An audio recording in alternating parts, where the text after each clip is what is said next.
什么氛围？这又不是悲剧之王，开心一点。刚才陆姐讲多好啊，对吧？我呢，其实台下呀，节目播出之后，很多人给我发私信，很多人就说：“哎呀，付航，我上大专了。”我该怎么办？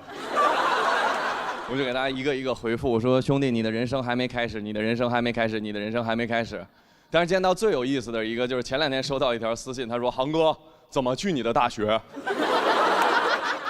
他说：“哎呀，做人类好累呀，永远要分1、2、3本，人还分3、6、9等，做动物就好了，不分阶级，没有烦恼。”不是的，动物也有。我看过泰国当地一个新闻，当地的农民训练猴子上树摘椰子，摘完了放进马车里，农民驾马车，猴子扒马车，非常开心，就是，呀。非常和谐的画面，动物保护组织不乐意了，过去谴责说：“为什么要让动物工作？为什么要让动物工作啊？”啊，农民就道歉啊，农民懵了，猴也懵了，啊，猴就，当然最懵的不是农民，也不是猴，是马车前面的马。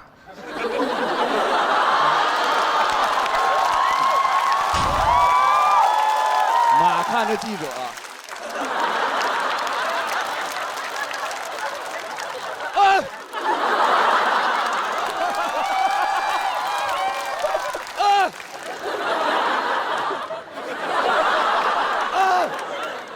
农民说：“哎，对不起，不应该让我的动物工作。”马说：“我，你，马。”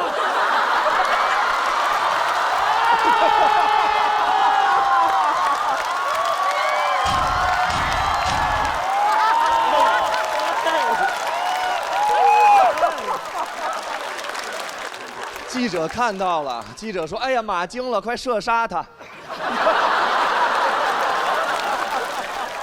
马从那天开始就不开心了，他想不明白为什么这个垃圾猴子连工作都是错的，连他被营救走都是我拉着去的动物园。他跟猪抱怨，跟牛抱怨，他说：“我不想上班，我就想天天过节，没有人不喜欢过节啊。”猪举手，我怕过节。每次都少好多朋友。我要是宠物狗就好了，没有这个问题。他们没有烦恼，宠物狗有烦恼。我小的时候有一只串串，串串就是不是纯种的狗，大家都会觉得它们便宜低端。它跟小区里边那些高级绝育的名犬完全格格不入。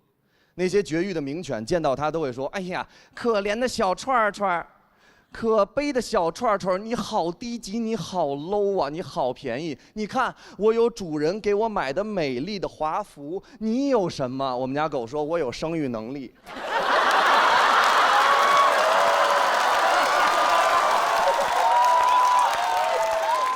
它已经离开我了，但是我一点都不难过。因为我知道，只要我记得它，它就永远陪在我身边。但是它一辈子都不明白，为什么有的人类第一次看到它就讨厌它，就是因为它是一个低级的串串。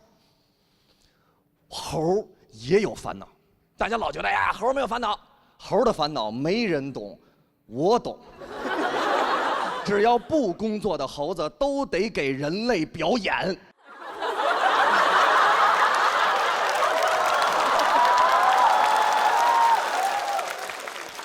所有人都有烦恼，所有东西都有阶级，我也有烦恼。你们想得到吗？我的烦恼是，最开始的时候我表白失败带来的容貌焦虑。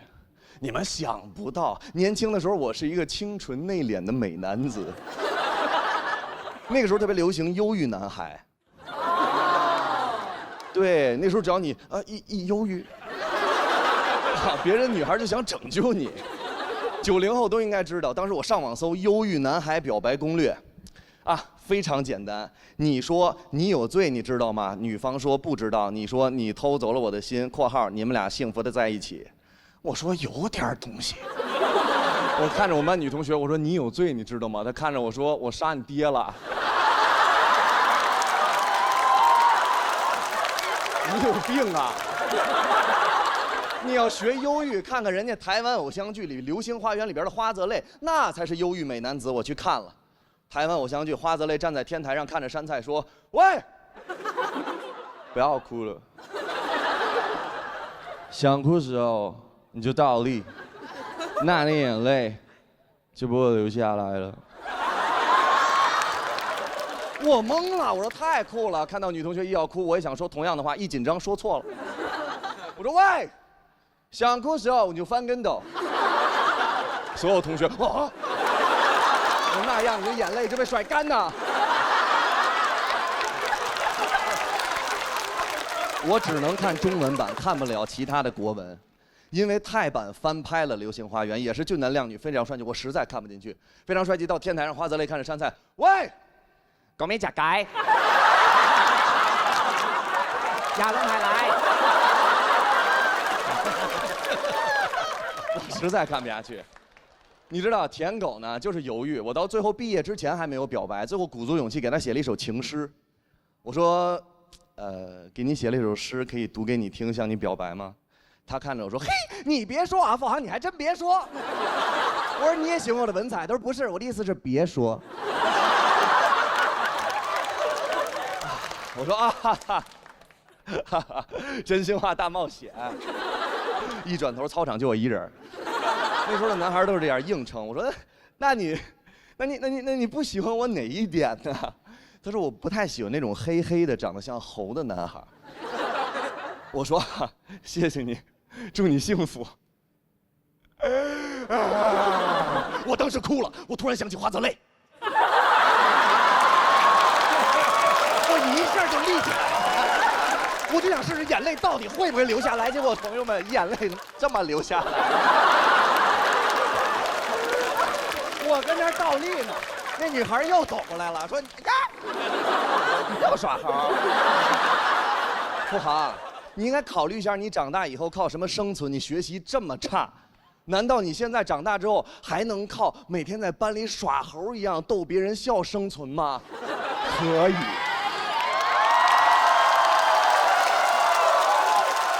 当时我以为他在拒绝我，殊不知命运的齿轮已经偷偷开始转动了。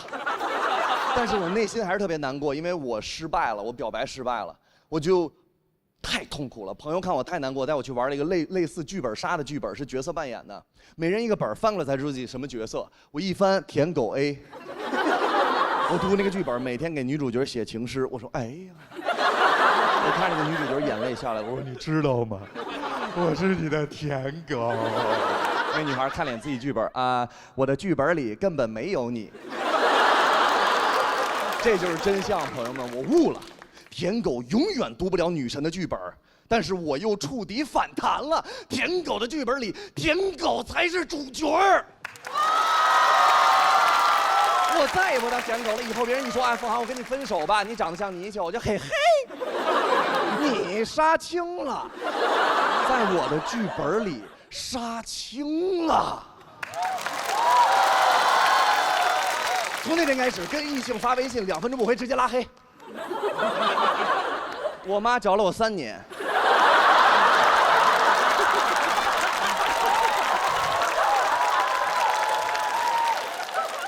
我表面装作坚强，我说：“哎呀，爱情嘛，算什么，对不对？”但是我内心里边容貌焦虑还是深深刻在我身上。有一次我在家里太难过了，我哭了。我突然想起他说我黑，我就特别认真，我想看看我妈妈会不会骗我。我说妈，我黑吗？我妈说儿子你一点都不黑，你就是有点暗。我说连您也这么说我。我就去地铁环线来回坐，哭得满脸都是鼻涕眼泪。我去男厕所拿免费的卫生纸，我就跟那过来一个女的清洁工大妈，小伙子你要上吊啊？我说上不上吊另说，你跟我为什么会在这里相遇呢？这不是男厕所吗？男女授受不亲，您这个应该懂吧？他看着我就是老年人标准那套，就是我能当你奶奶？我什么没见过呀？你个小黑鸡崽子！我说你还给我起日本名儿，小黑鸡崽子。真的，当时容貌焦虑又触底反弹了，朋友们。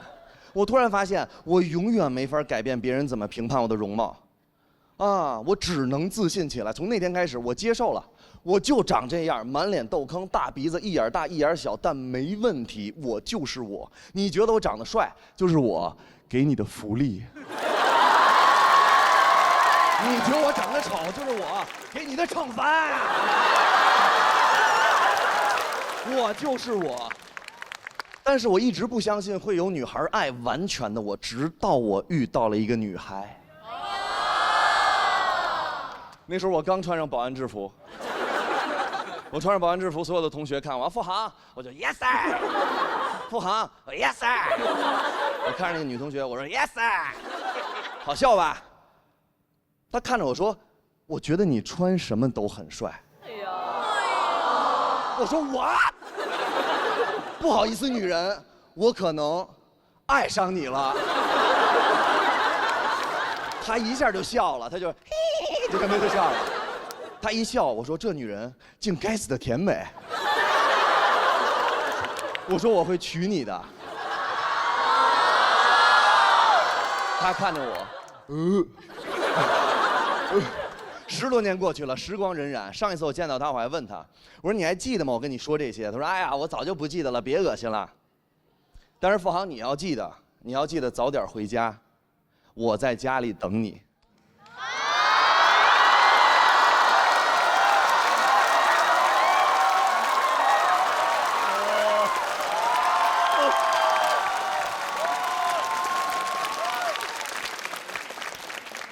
在这儿，我想非常认真的跟你说一句话：10多年了，所有人都说我是废物，但是只有你说我是天才。你教会了我人生之中最重要的一件事，就是不管你的出身、学历、家庭背景，只要你敢勇敢的做自己，就总有人会爱你。谢谢。Hello， 大家好，我是林简七。我今天聊一聊我毕业之后的事儿。我毕业之后是来到了上海沪漂，当时没有什么钱，很穷。首先是吃饭得解决。我听说过一个说法，就如果说你跟着农民工去吃饭，你就会找到当地最便宜、最实惠的饭馆。我跟回工地了，就没有钱也没有常识。我在工地门口才想明白，你是不是应该饭点再跟呢？很穷啊，很穷。我来上海的第一站就去了财神庙财神庙还收门票。买完门票没钱买香了，只能空手拜。别人在那香火一柱，保佑年入千万，一切顺利，他就走了。我偷他的香，我接好运。哎呦，太好笑了。当时就是想找一份包吃包住的工作，然后就想当保安。真的。我后来是去复旦当的保安。不是，这有什么可哇的呢？不是，你们也太学历崇拜了吧？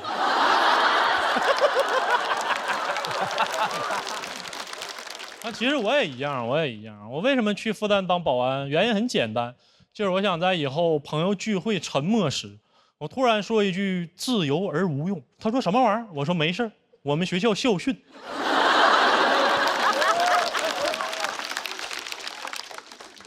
其实复旦不是我的第一志愿。我本来想去迪士尼当保安，当保安王子，把在逃公主全接回来，被迪士尼拒绝了。他们说我没有保安证。我说我会唱 Let It Go 也不行吗？他说，面试就非常痛快复旦面试就非常痛快。面试官只问了我一个问题，他说你坐过牢吗？他问的有点太笃定了，以至于我不知道坐牢他是加分项还是减分项。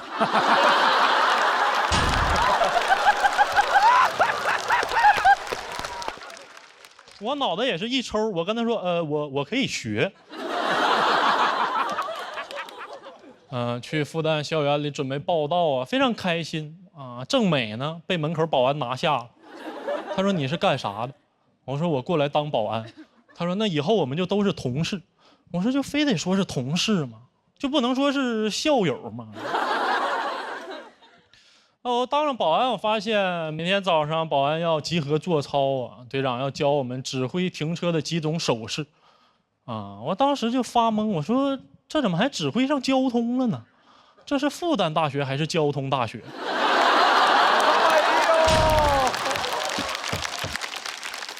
队长说这个是停车啊，这个是左转啊，这个是倒车。教完之后，他开始训话，他说今天我们的任务跟往常一样。校园内他不让停车，我说那刚才教啥呢？你不让停车的手势我见过呀，你就去。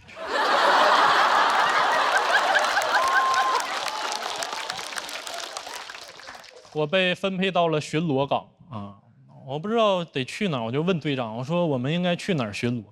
队长说你看哪没有保安你就去哪儿，网吧没有。但里面都是当保安的种子选手。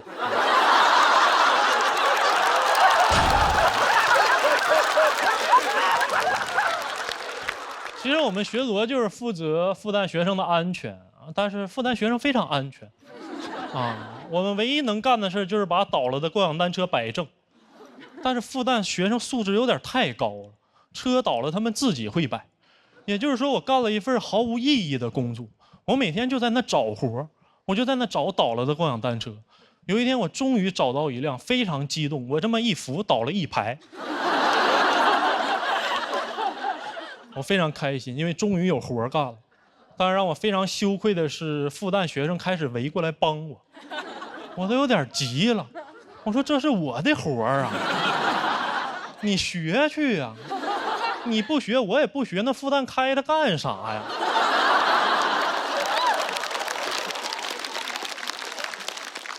学生真的太善良了。我记得有一次我站岗，跑过来一个男生，他说校外有一个大爷晕倒了，让我赶紧处理一下。啊，我不能让他白信任我，但我也必须得站岗。我就跟他说，那你当一会儿保安。我把帽子给他戴上。当他向我回礼的那一瞬间，交接仪式完成了。我赶紧找到大爷一看啊，大爷在那睡觉。我又回学校啊，我离远一看，那个学生站得比我精神多了，他在那查别人校园卡呢。我说干得还挺好，换回来吧。他没让我进，他说我没有校园卡。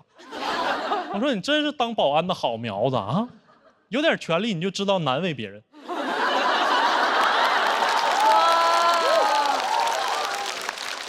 他说就是跟我开个小玩笑啊，觉得当保安挺有意思的。那一刻我情绪非常复杂，就他能随时替我当保安，我不能替他念书，我会的就那些玩意儿，对吧？你们想，如果课堂上老师对我提问，他说高分子材料在哪个区域有不可替代性，我说这个区域我不负责，你可以问他。啊，老师说你赶紧回去复习吧，我说去。其实那段时间过得非常的孤独，也没有人可以说话，然后我就写成了日记，我给大家念一下。晚上下班了，保安都去钓鱼了，都在河边站一排，河很安全，鱼很危险。我没地方去，我就去对面写字楼厕所里哭。哭完回来才想起来没上厕所。当时很晚了，我路过河边，只剩一个钓鱼的保安了，我们也不认识。他问我要大鱼不，我说不要了，我自己都没地方待，他就给放了。他说做大鱼真好，自由。哎呀，其实也没啥用。我意识到我们是校友。他说临渊羡鱼，不如退而结网。他说完我就去网吧了。好，讲到这了，谢谢大家。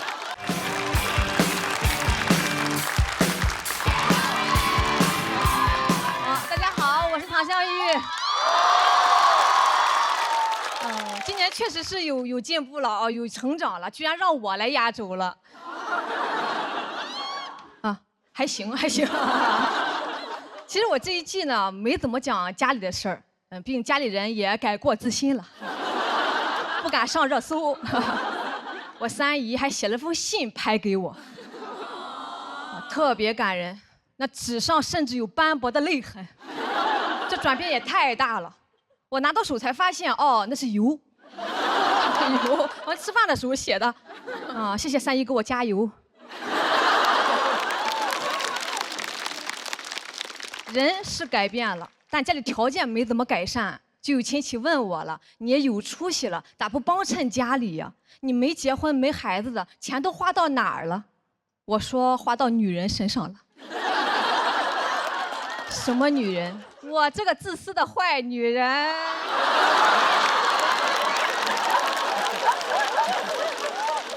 太自私了，去年狠狠奢侈了一把，我开始整租了。我相中了一个3层老洋房的阁楼，啊，也不便宜的哈，比祥子那个好多了。我有阳台，阳台。但去了之后才知道，那个房东阿姨住在楼下，要求特别多，问了我学历、年龄、工作，又问我几个人住。我说我单身，一个人住。她说那可不一定，谈了朋友，谁知道会带什么人回来住？我说那不会，一个阁楼有什么脸带人回来住？我带个1.8米的，头都没法抬，一抬头顶梁柱。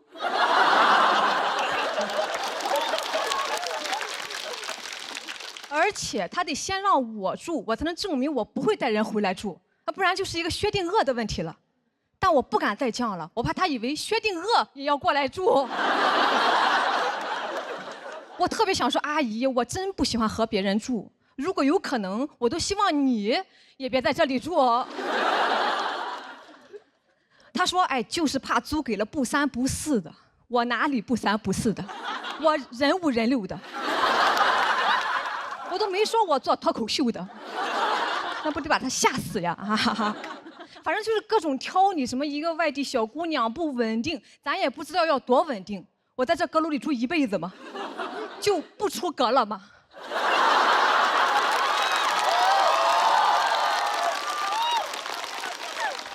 还在里边考公务员呀？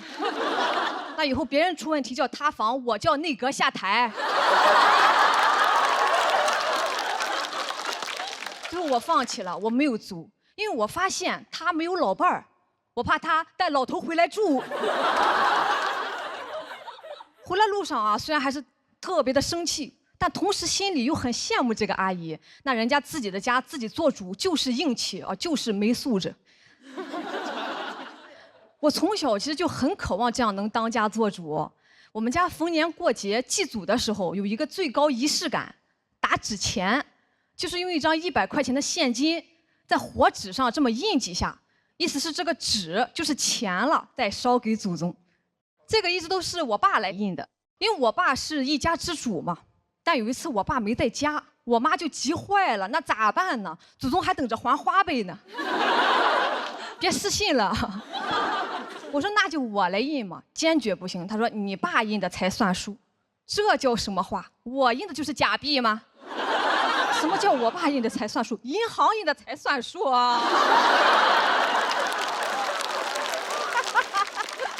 最后实在是没办法，哎，让我弟来印的。我弟当时才6岁啊，承受了那个年纪不该承受的压力。20以内减减法还没学会，一晚上印了100多万。但其实我也参与了，我拿了一张5毛的，偷偷印点零钱，我怕祖宗花的时候破不开。这么多年了，就没有一个孙子想到啊。那时候我就知道了，我弟也是一家之主，我特别羡慕，我也想有这个能力，我就开始锻炼自己，越不让干啥我越干啥，不让我上香，我就在房间里自己点，反正这房子也不是我的。不让我上坟，我就给别人家的坟磕头。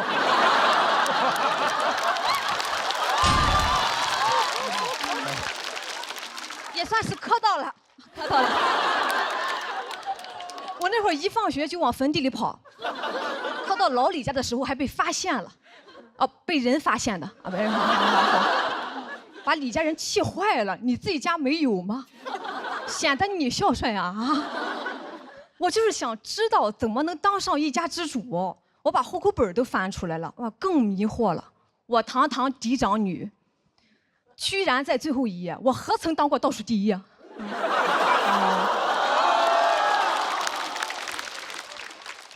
我爸解释了说，哎，你以后要嫁人嘛，户口会迁出去，放最后一页方便。我直接抽出来了，我自己拿着更方便。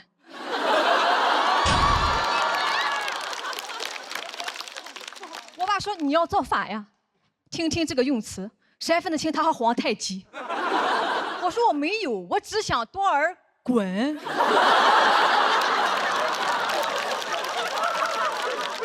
我后来真去问了哈，我能不能当户主啊？说可以，但这房子得是你的，这不巧了吗？他就不可能是我的。旁边有个大哥就建议我了，那你可以让父母过户给你呀。真是个好建议，我咋没想到呢？我不禁开始思考一个问题：先有鸡还是先有蛋？他们要是给我过户，我还用开户；长公主要是能登基，还用夺嫡呀。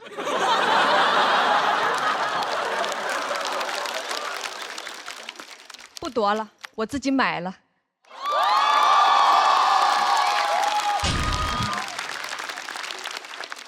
对，现在站在大家面前的不光是一位美女，也将是全村第一位女一家之主。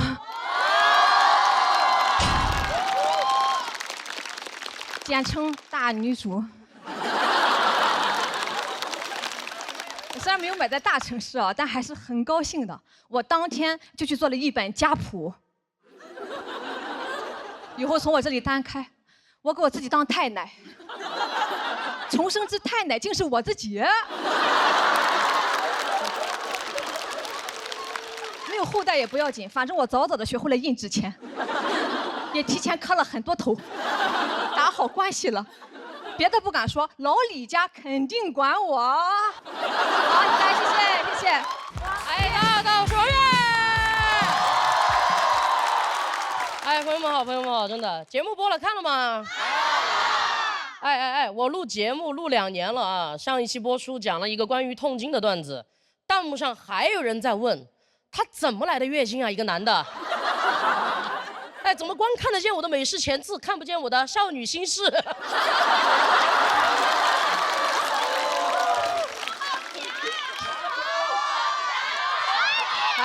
好了。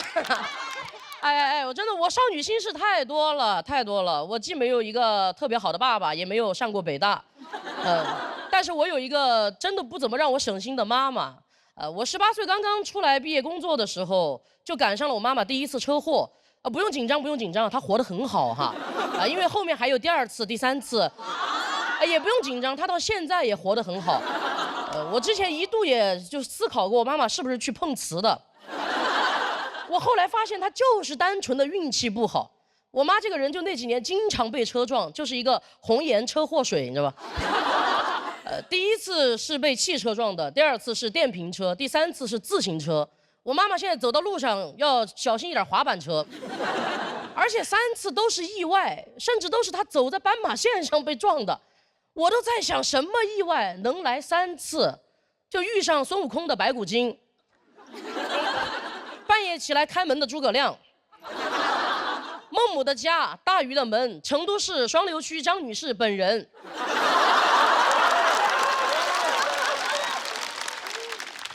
我还去找人给我妈算过命，真的，那个算命的他说我妈跟路不合。那是我第1次不信命的时候啊。我说那不然让我妈一大把年纪了去当空姐啊。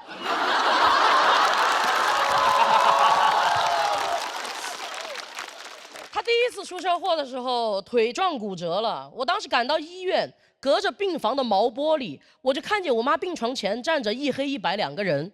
我当时以为我妈要走了，我看清楚过后，我才发现是医生和肇事司机。当时把我气的，我都想直接冲进去骂那个司机。我想说你眼睛瞎了呀！结果我冲进去过后，他们跟我说是我妈没看红绿灯。但是那句话已经顶到嗓子眼儿了，我还是大喊，我说你眼睛瞎了呀，妈！而而且我18岁啊，一点社会经验都没有，我就想问他一个重点的问题，我说你当时是怎么撞到他的？那个司机就说我这么一开，你妈就这么一飞。我说哦，是这么当的空姐哈，是。而且司机是一个中年男人，他看着我当年留了一个蘑菇头，就长得有点像金龟子哈。他说你还是去找个你们家能管事儿的男人来谈吧，我跟你一个小女孩都聊不着。我说没有，我全家都在这儿了。而且你怕小女孩干什么是吧？你怕什么怕？怕我节奏火辣，怕医院太大，怕我太会还价。我们 CDC 就是这样子哈。而且我们家当时真的很穷，我那一年在成都的春熙路上卖衣服，我妈比我好一点，她在一个大厂里面当保洁，我们都是为了生活一心向前冲，就像斑马线上我的妈妈一模一样。我当时唯一的办法就是缠着司机硬要钱，他留个电话号码就要走。我当时凭一个女孩的直觉，我觉得电话号码说换就要换，我说能不能加个你的 QQ？ 因为我觉得 QQ 比电话号码重要嘛，谁会舍得说换就换？你挂等级太难了。我一看他 QQ 3个太阳，我心想这把稳了。而且都到过年了，他还在拖欠医药费。但18岁的我办法多的是，因为我这么聪明的宝宝，从小就爱喝飞鹤奶粉。聪明的小脑瓜瞬间就来灵感了，还得是飞鹤。不得不说，这个 QQ 真的加的太对了。我发现他的单位就藏在他的相册，我直接去空间里面给他留言，我说你有钱充黄钻，没钱给我妈。你都多久没来看他了？过了一会儿，他同事就在下面给他回复说：“你玩的挺大呀。”啊？你私生女都会发说了啊？第2天他就到医院里面来把钱给交上了，该说不说挺有诚意的，把他老婆也一块带来了，你知道吗？但我没有想到过，我妈妈出车祸这个事儿真的像刮刮乐一样，刮开一次，里面写着再来一次。但他第2次被电瓶车撞的时候，我已经20岁了，心态上成熟了很多。春熙路就是这么磨练人哈。我当时早就已经是我们家里的顶梁墩了，而且我有了前车祸之鉴嘛，我就发现啊，穷人简直太好被打发了。我这一次要拿回属于我的所有，坚决不能让别人看出来我们家既没男人又没钱。这还好，我从小就在想办法，老子办法多的是。我直接去剃了一个板寸。谢谢，你的板寸是学校给你剃的，我的板寸是社会给我剃的。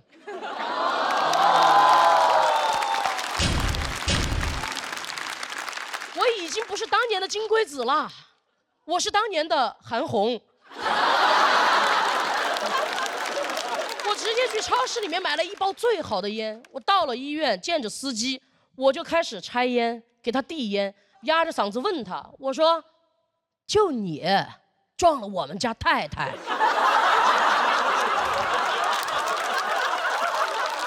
司机直接被我镇住了，他说：“对不起，老爷。”一直给我道歉，我就带着他去交钱。当时感觉一切都像2年前一模一样，连我妈被撞的那条路都还是在天府大道。太离奇了，韩红老师听了都要忍不住感叹一句说：“这才是一条神奇的天路。”我妈一看医院里面钱也交上了，太太乐了。但是等这一切都结束过后，我还要骑着我的电瓶车去上班嘛。那天下了好大的雨，雨水就顺着我的板寸往下流，都辣到我的眼睛了。当时我就知道，人还是应该留美式前刺。还淋湿了我的那包软中华。我当时边骑车想哭又不敢哭，因为我必须看清楚了斑马线上到底有没有行人。这个钱不能从哪儿拿的就花在哪儿，对吧？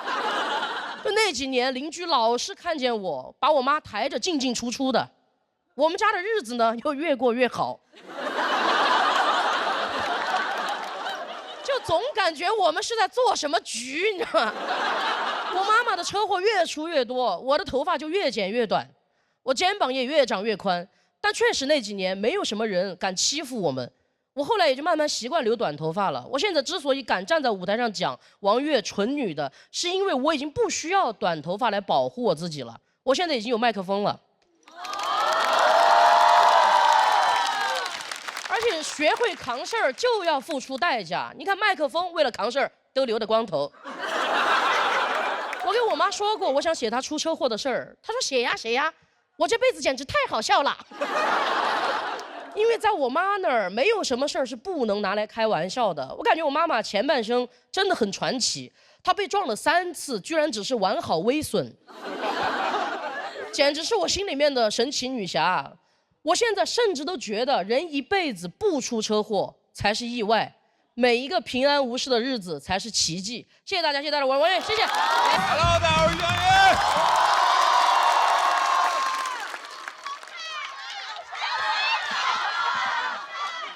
哎呀，你们真是对着我喊好帅，那儿有庞博，要不你们看看。录节目确实变化挺多，能感受到大家很热情。然后我去年为了录节目，然后还搬来了上海住，然后就会经常被问说你是哪里人，我每次都很难回答，因为我这个身世很复杂。就是我爷爷奶奶好像是江苏的，我姥姥姥爷是河南人，然后他们是逃难去的东北。我小时候在黑龙江长大的，上初中我爸妈又带我去珠海上学，但因为珠海房价很贵，我们就住在隔壁中山。我自己上大学去广州待了7、8年，现在在上海工作生活，我脱口秀俱乐部迁在杭州。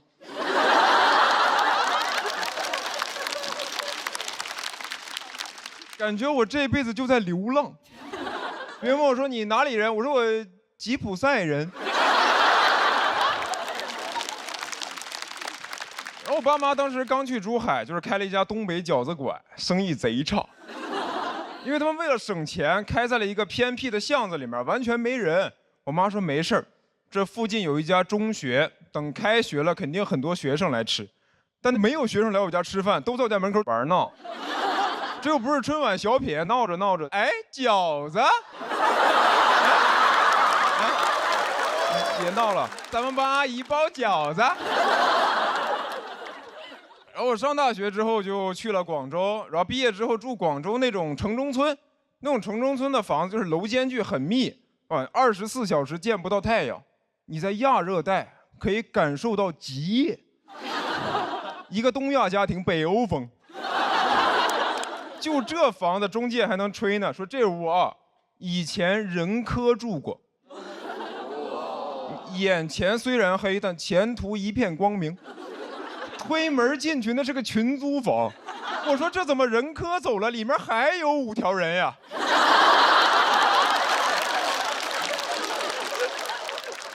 哎，城中村的房子家电家具也都贼破，那破空调不好使，广州热的只能睡那种竹子凉席，每天早上起来一身美拉德反应。还有我家那破洗衣机，每次一开它就想逃跑，真的哒哒哒哒哒哒哒哒哒哒哒哒哒哒哒。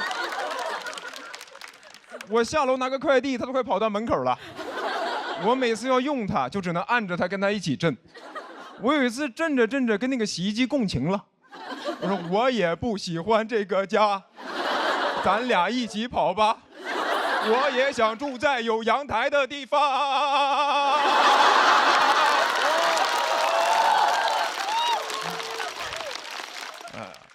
然后，而且你租房，你就算住得好，也没有什么安全感。我这有个房子，应该住了2年多，然后我房东是一个河北大哥，他突然跟我说，他要把这个房子卖了，要回石家庄养老。我说那我咋办？他说那你要买吗？我说那我能小刀你一下吗？那段时间临时找房就贼难受，也没啥办法，每天发泄情绪。只能靠听那种很燥的摇滚乐，杀死那个石家庄人。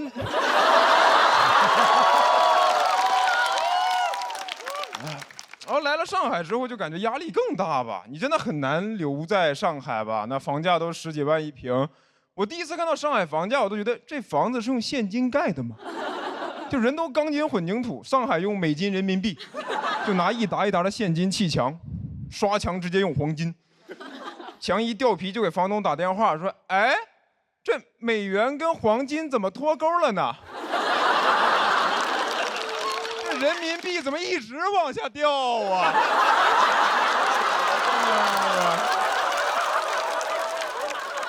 有点疯啊，就是。我有朋友劝我说：“你年纪轻轻，不要想那么多，你就努力挣钱，买房落户，成为一个新上海人。”我说：“哎，我奋斗的最高目标居然是消灭自己的身份，杀死那个黑龙江人。我觉得你哪怕是移民的美籍华人，都还是个华人。你落户上海，新上海人，我都宁可你叫我户籍黑人。”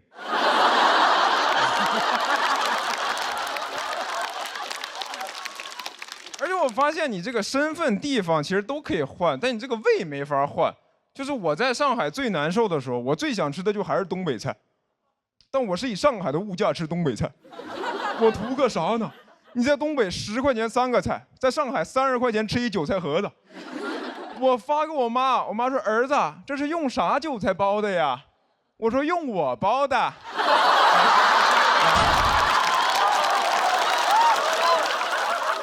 新上海韭菜。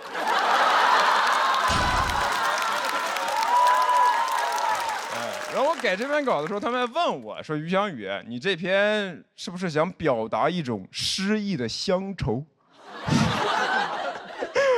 我说：“啥乡愁呀？我要愁的事儿多了去了。你说户口、搬家、预制菜，乡愁是一种非常奢侈的情感。我现在看什么举头望明月，低头思故乡。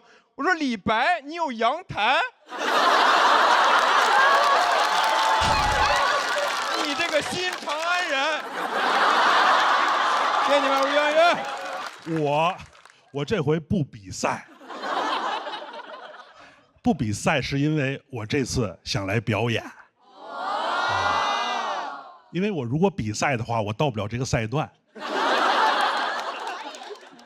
但是其实还是说一个最主要的原因，就是没参加比赛，是因为今年在备赛的时候，我媳妇儿怀孕了。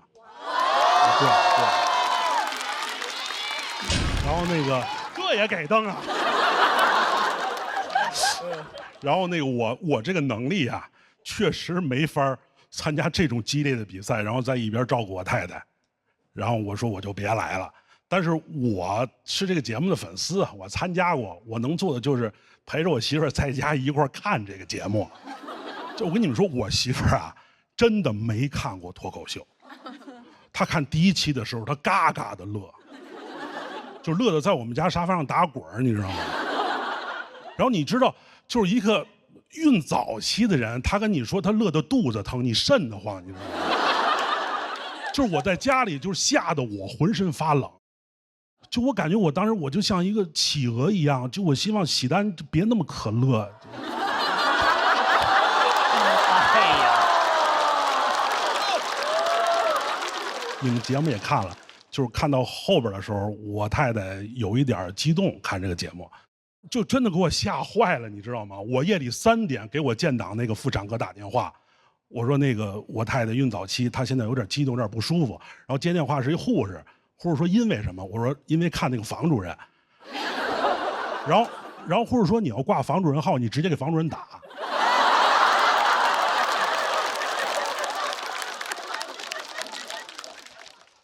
然后他这个时候我太太就缓过来了，缓过来以后，她跟我说了一个特别严肃的问题，她说严鹤翔，这个节目我看了11个演员了，你去年怎么进的前10？我说我也是喜剧，我是相声演员。他说就是因为我听过你的相声，你怎么进前10？然后我就瞬间觉得，就我刚一当爹，就我在这个节目就没有位置了，就我瞬间就没有爹位了，你知道吗？然后我说就冲这个话，我说我一定来这个节目，我得演一场，我得证明一下，啊。然后我来这节目以后，我跟导演组说，我先找房主任。然后导演说为啥？我说我挂他号了。然后我见着房主任，我说房主任，我说你那个第1期节目我看了，非常不错。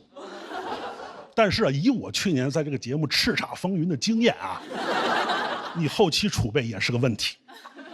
但是你记住，人终生打败你的只有你自己。如果最后没有那么理想，不是房主任不能战胜他们，是房主任不能战胜房主任，防不胜防嘛，是吧？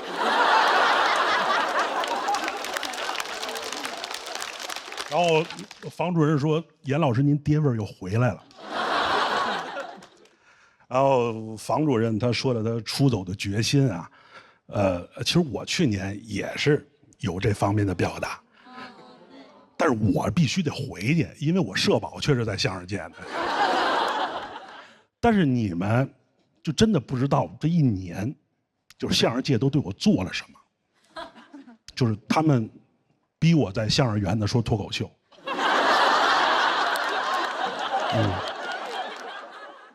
我说好，可以。我说给我一个手麦，他说主持人还得用呢。我说你把边上这麦拿走，他说于谦还得用呢。然后就是那种感觉，就我们的封箱的开场原来是耍狮子的，现在是我的脱口秀。就耍狮子是3个人10分钟，我1个人5分钟，就降本增效，真的。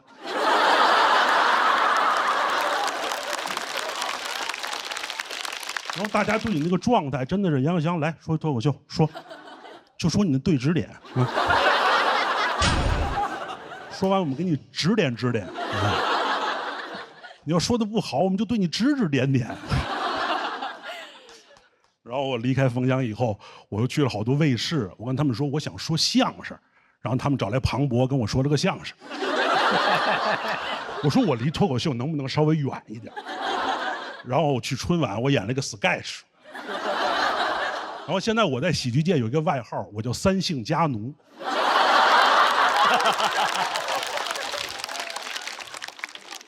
就是你从你的对指点回去以后，你发现你变成了一个新的异类。但是我这一年，我反复又想再沟通这2个行业。我见到一个相声演员，我就跟他说：“我说你知道脱口秀真的跟咱们有什么区别吗？”我说：“第一，他们真的让更多的女孩上台讲笑话了。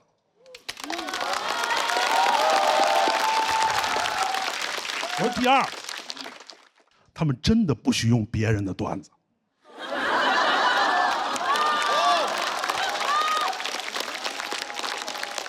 我说第三，他们的行业的明星应该是那个最可乐的人。我说第四，就是你长成刘仁成那样，只要你有作品，你也是流量。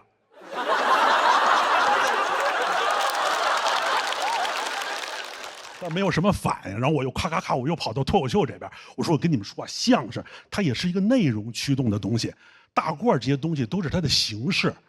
这个世界上除了大夫以外，没有人一定拿大褂当工作服。然后我们也不靠衣服的这个材质来区分我们的等级。我说那个是圣斗士。我说我们也不靠这个衣服的颜色论资排辈儿。我那个是葫芦娃呀。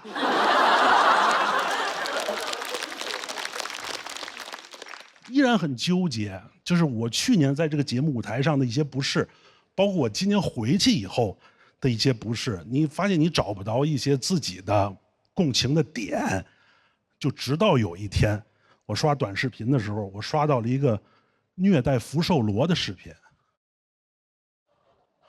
这就是我。这种不适是因为把你当成了入侵的物种。我被他们非法引进，恶意放生，做成解压节目发到网上。然后后来想，我对跟入侵物种是有什么共性吗？我又看了好多，我看了小龙虾、罗非鱼，我还看了牛蛙，我说确实都很肥美，这就是。但后来觉得我不是，为什么呢？因为入侵物种最大的威胁，它危害当地的物种多样性。但是我觉得我丰富了这个舞台的表达多样性。我觉得脱口秀这个舞台最大的魅力是它有如此丰富的表达，且容下了那么多的表达多样性。就像你们现在又听了一个没有那么多炸梗的相声一样。但其实都不重要。我说的没有那么可乐，是为了让我媳妇儿看这个节目的时候歇一会儿。谢谢大家，我是阎鹤祥。哎，大家好，我是刘仁成，非常开心看大家。哎呀，今年确实不一样了，红了现在。以前节目都是我 Q 嘉宾，今年都2个嘉宾 Q 我了，流量尽是我自己。啊，这是进半决赛很不容易，想跟大家讲点心里话，聊点我自己想讲的话题。我爱吃饭，绝对不开玩笑。我从小就想成为一个美食家。我小时候的偶像是哆啦 A 梦，我觉得他是最热爱美食、最纯粹的，因为他不用吃饭，但他天天吃饭。我关心的就只有吃饭而已，所以说实话，现在生活没有什么动力，我的能力已经完全覆盖我的欲望了。我现在每个月轻轻松松月入20万，大卡，毫无压力。我对生活要求真的很低，真的每天只要能吃2碗猪脚饭，我就很开心了。2碗都不让吃，好歹是个明星啊！所以现在有时候真的就是压力太大了，我就真的很想逃离北上广，我想去龙江，猪脚饭的故乡，定居下来。从那天起，只关心猪脚和酸菜。面朝大碗，春暖花开。我真的太喜欢龙江了，我太喜欢龙江了。我最讨厌的就是那些黑龙江的人。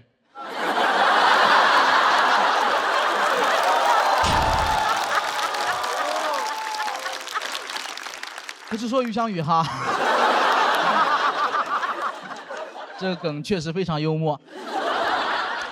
节目结束之后。说实话，我以为以我这个表现和我这个条件，我关于美食的节目我应该接到手软。每天一出门，陈小青就抱着我的大腿，跟我说：“小刘别走啊，舌尖上的中国没你不行啊。”我说：“不行啊，小青，霆锋那边还等着我去风味人间呢。”这时候黄磊走了过来，都别跟我抢。没有刘仁成，我将不再向往生活。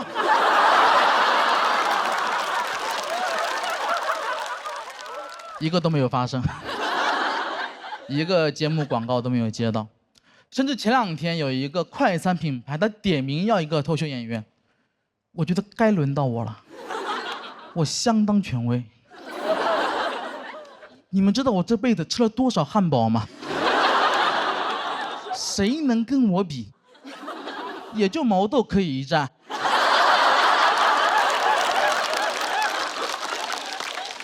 结果最后我俩双双落选。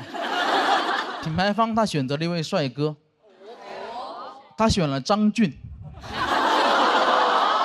我认为甚至不是帅哥，那是。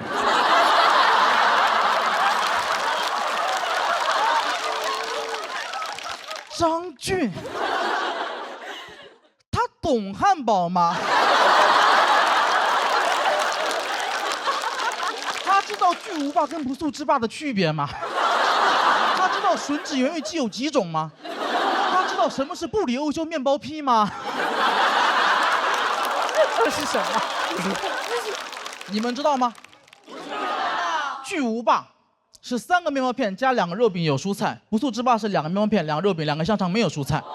吮指原味鸡有5种，最好吃的是鸡三角。布里欧修面包坯的特点是黄油含量超50%，口感绵密细腻，味道香甜醇厚。这些事儿张俊他知道吗？你们也别怪我情绪激动，他触碰到我的逆鳞了。而且咱们换位思考一下，如果有一天张俊，他打开他的蛋白粉，发现是我代言的，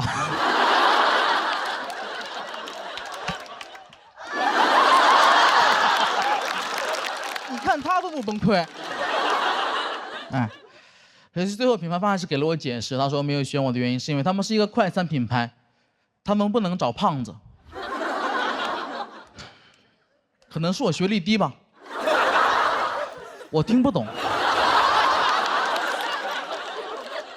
这有什么关系吗？但我还是不敢提他们的品牌，因为确实太大了，我也怕收律师函什么的。我只能告诉你们，现在每次路过他们的门口，我都感觉我才是那个真正的小丑。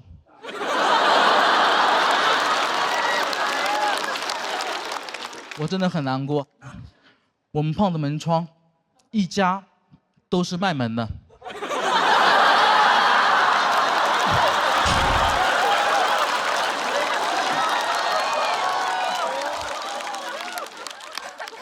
这个节目真的值得我付出这么多吗？以后进不了卖门的门了，挺难过。好像很久没有在那种美食广告中看到一个小胖子了。现在什么广告都是那些帅哥美女，他们看起来就不爱吃饭。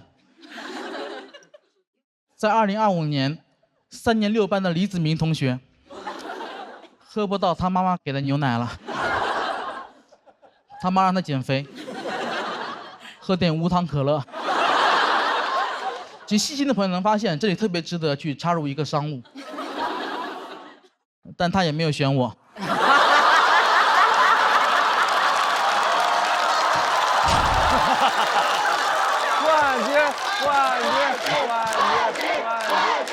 但没事儿，我相信只要我长得好，观众朋友们会选我。我感觉不知道从什么时候开始，大家对这种吃饭的爱就没那么纯粹了。我感觉好像是从热量可以被精准的计算开始，大家都太在乎、太谨慎，有点魔怔了。你们有没有跟这种人吃过饭？就是他跟他吃饭，他就要计算每一口的热量，每一个口。吃个饭那里30大卡、50大卡、40大卡，吃个饭我以为上国道了，全是大卡。我家人就跟朋友吃饭，他更过分，他还没有吃就在那算热量，因为他做数学题让他算来算去，算得我都崩溃。我说哥哥你别算了，这是烧烤，这不是高考，别算了，这道题就跟我做，姐，再来10串。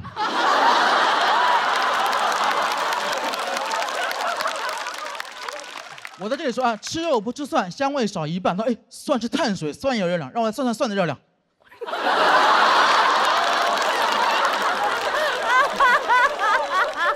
吃一晚上就吃2根花菜。我说你爱咋算咋算吧，一会儿 AA。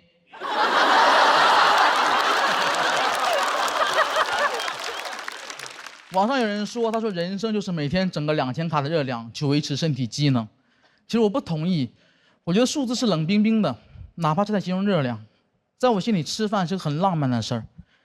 有一次我心情很差，我突然特别想吃那个顺德鱼生，我立马坐飞机去了广州，坐高铁到顺德，出了高铁站打车去店里面。没一会儿鱼生上来了，但不能吃，得拌上新鲜的葱丝、姜丝、芋头丝，撒上花生跟芝麻，挤上几滴柠檬汁，再浇上一圈花生油。一口下去，鱼肉的鲜甜，蔬菜的清爽，花生跟芝麻的香，柠檬汁的酸混合着油脂的香气在口腔中迸发出来。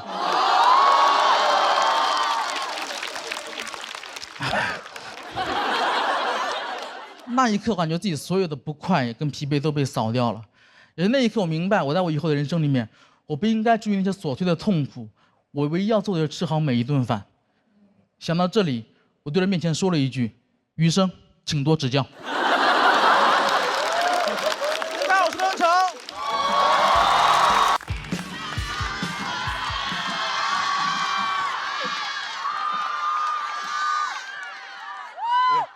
姐妹们吃点好的，求求了，对不对？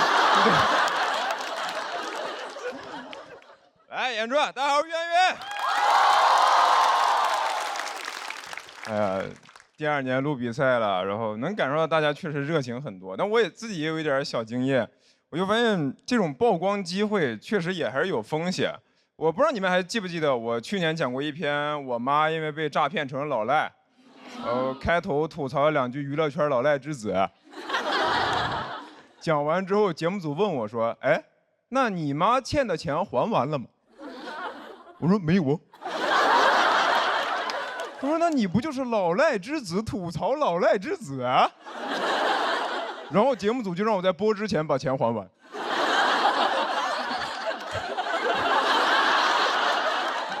我最后是找朋友借的钱，把我妈欠的钱还了。我说妈，我以后就不是老赖之子了，但你是老赖之母。就是大家录节目都想着多讲、多曝光、多挣钱，我讲这篇稿子血亏，1000多字的稿子欠一屁股债。我不知道你们有没有刷到过那种 report， 于翔宇脱口秀含金量谁懂啊？我懂。哎呀，然后现在真不知道能咋抓机会了。你看今年还都说这个 AI 是风口、时代红利，但你一般也就只能想到用 AI 继续干活。我试了一下用 AI 写段子，我说帮我写一篇脱口秀稿子，模仿于翔宇的风格，要能喜单夺冠。但因为我段子公开数据量没有那么大，所以他模仿的就不是很像。他给我的表演指导是在舞台上疯狂踱步。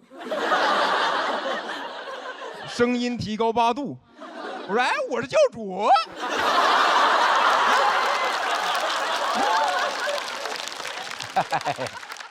但是 AI 的东西看多了之后吧，你又会觉得这个世界还挺割裂的，因为你身边朋友一般都是担心因为 AI 失业嘛，但你确实又能看到有人靠 AI 挣钱。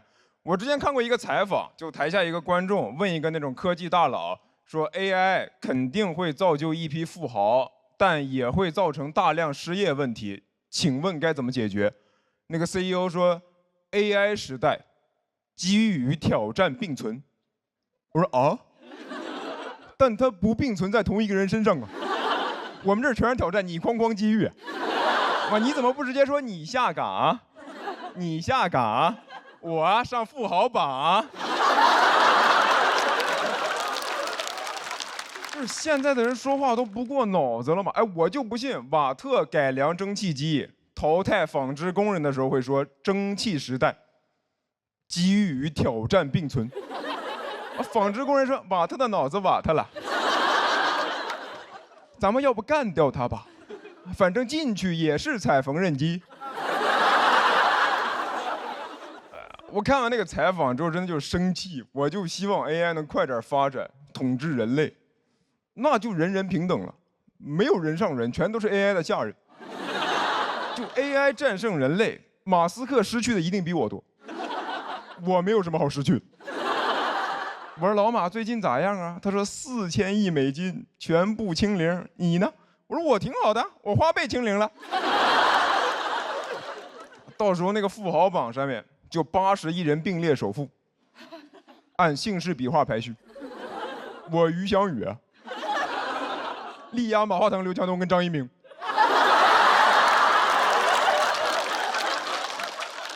所以我现在就真的很烦这些漂亮话，什么机遇挑战并存，一代人有一代人的机会，拥抱变化。你看最近几年确实变化很多啊，经常就市场大起大落。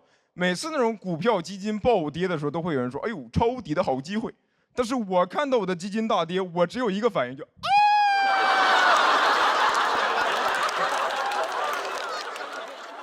我现在觉得机会啊，有时候你就是留给本来就有机会的人。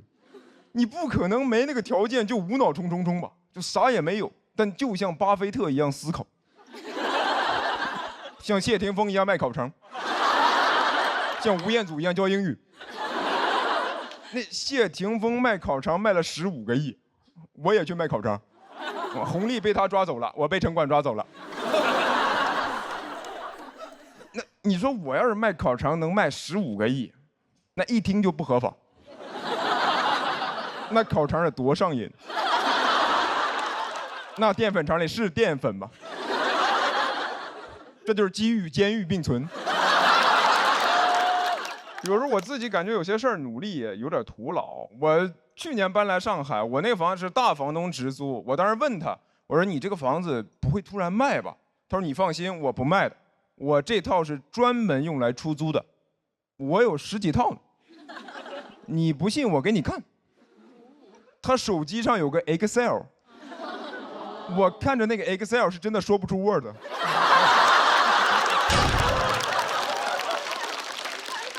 我当时都不想要他的房子了，我就想加入他的家庭。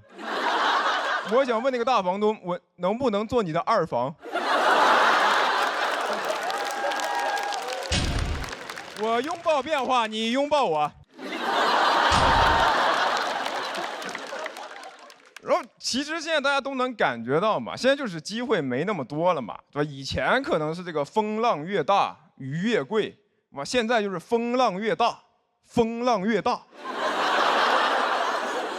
我感觉我就不是那种所谓能吃到红利的那种时代弄潮儿，我顶多就是个时代赶海儿，就这个浪潮退去，我才会出来。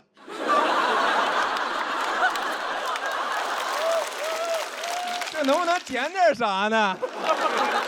哎，这是个海螺。哎，听，是我哭的声音。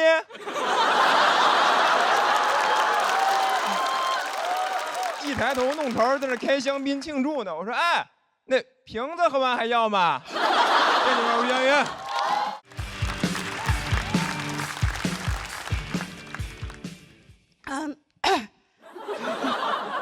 大家好，我是来自山东临沂沂蒙山的房主任。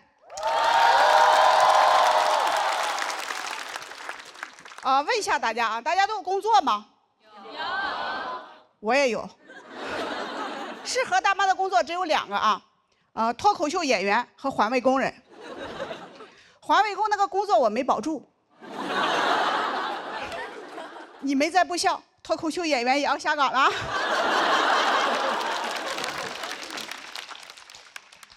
当脱口秀俱乐部老板邀请我来讲脱口秀，好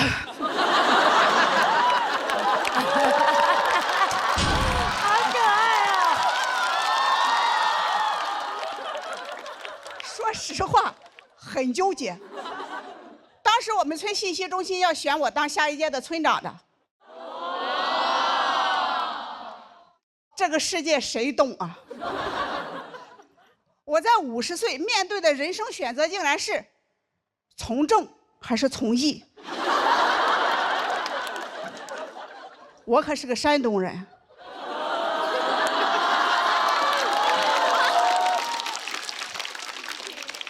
我说我们村长每个月工资2600，俱乐部老板说我每个月给你3000。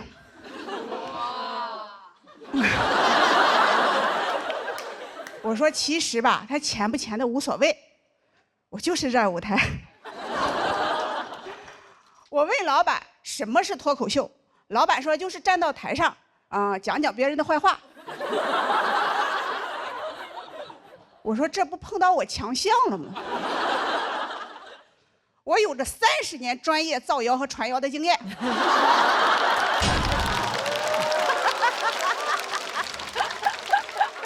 全国说脱口秀的，谁能说得过我呀？我的第1场演出就演凉了，把我在村里积攒了50年的自信和骄傲击得粉碎。幸亏离家远呀，村里人不知道啊。村里的八卦都是我传的，我不说没人知道。老板照顾我，就让我在俱乐部兼职做客服。他还很贴心的问我，说你敢跟别人说话吗？我说你应该问他敢跟我说话吗？他让我拿个手机在评论在网上卖票和回复评论区消息。有一天在评论区遇到了一个黑粉的网络喷子，就一下子激起了我的斗志。我说我好久没站在村口跟人对骂了呀。但我忽略了一点就现在的小年轻打字速度太快了。家人们呢？我1分钟才打8个字，我1条骂人的信息没打完，未读信息已经99加了。别说回了，我看我都看不过来，我气得那个直哆嗦，一哆嗦1分钟打3个字。我就好想跟他们来一场线下面对面的实战哪怕他们来的人再多，我骂不过，我还能往地上一躺。我就问他服不服。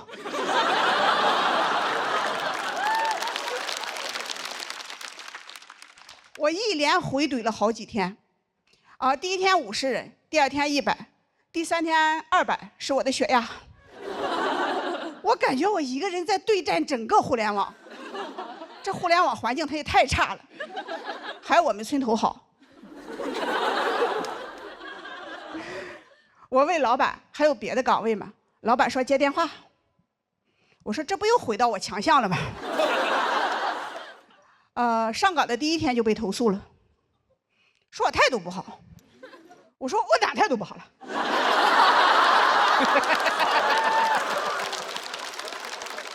我长这么大一直都是这么接电话的呀。喂，谁？老板说：“大姐呀，你要用夹子音，你要说喂，你好啊。”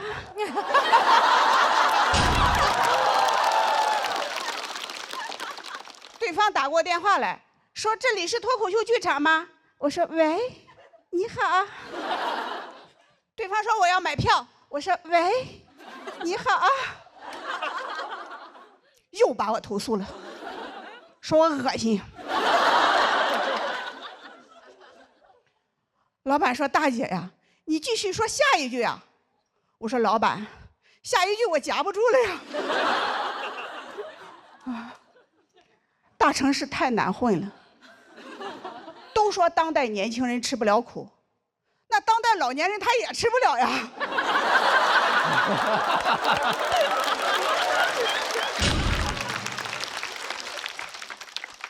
我还是干脆回村算了，回到村里种地吧，老年。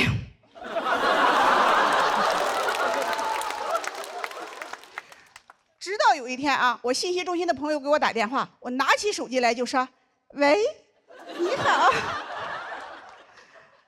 电话那头传来熟悉的乡音，说：“哎，这是方主任电话吗？”我说：“啊，是我。”我朋友说：“哎娘嘞，这城里人他就是不一样了哈。”我说：“你不懂，在大城市工作说话他就这样。”我朋友说：“你在城里天天干啥呢？”我说：“我就是接电话，回消息。”我朋友说：“你1个月挣多少钱呀？”我当时脑子里的第一个想法是啊，原来问一个在城里打工的人1个月挣多少钱这么招人烦。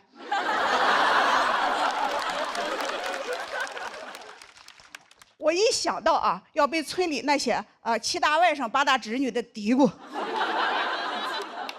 我那股好强劲就上来了。我说：“啊，不少挣，1个月2、3万，你来不？我给你介绍介绍。”那一刻啊，我感觉是现在的我在劝过去的那个我走出来。第2天我就接到我女儿电话了，我女儿说：“妈，你到底在哪呢？全村的人都在传，你进了诈骗组织了，你快回来吧。”我说：“闺女啊，现在吧，妈妈走的有点远，已经走到比赛的第3轮了。”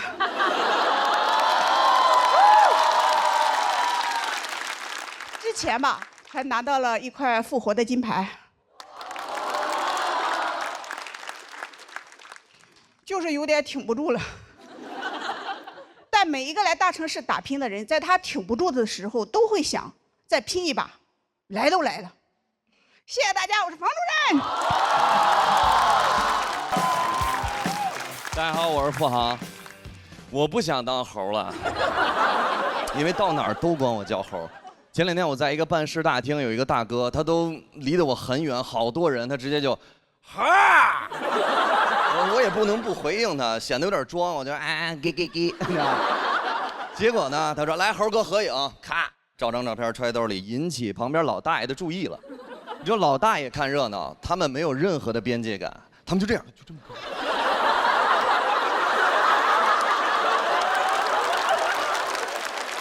我也要合影，合张影，咔照一张揣兜里。你是6小龄童吧？我说我是姆巴佩，小红须。他说嗨，以为你是谁呢？哎，我说大爷，为什么您的嗓子这么棒啊？他说小伙子，因为啊。我有京都念慈庵蜜炼川贝枇杷膏，老字号护嗓指定行。我植入完了，你可以继续讲段子了。我说好的，大爷。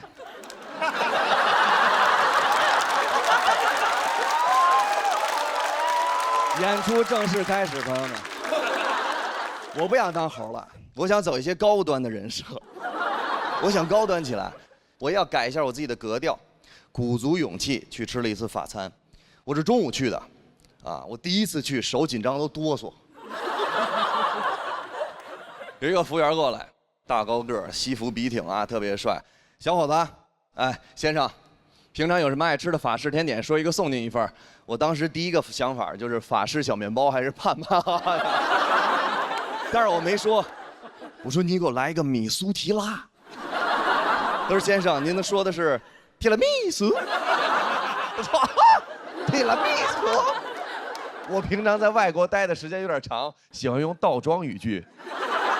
他说那先生，您可以用英文点餐。我说我在日本。他说瓦达西诺瓦里得脚步。我说得脚步。瓦达西诺还是英文点餐吧。他说好的先生，给你菜单。我拿过来，我没有说 Thank you sir， 我说的是 Thank you sir。懂英文的都知道里边的门道有多深。Sir 是美音儿。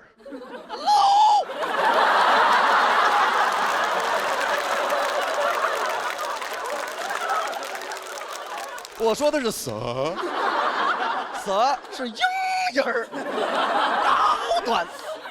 服务员也懂我意思。先生，您在英国有朋友？我说对，我家狗是柯基。你点餐吧，别说话了。当时拿过来，我说英文点餐 easy， 只要语法不有大问题错误就可以了。我说哎呦 waiter I want， 主语动词 want 不用加 ed， 因为是一般现在时。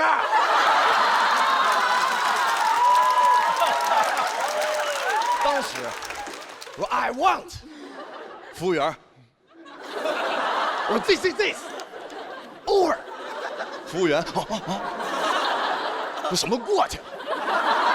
我一看吃住他了，我不光想点餐，我还想炫技，给他展示一下我高超的语法。我说哎呦 waiter wait I want more。I want， 我说富航，人生只有一次，你愿意当一辈子的懦夫，还是一瞬间的英雄？哪怕只有一瞬间，我选择了后者。我要冒一些风险给他展示我华丽的语法。我说，哎呦 ，waiter，I want not only this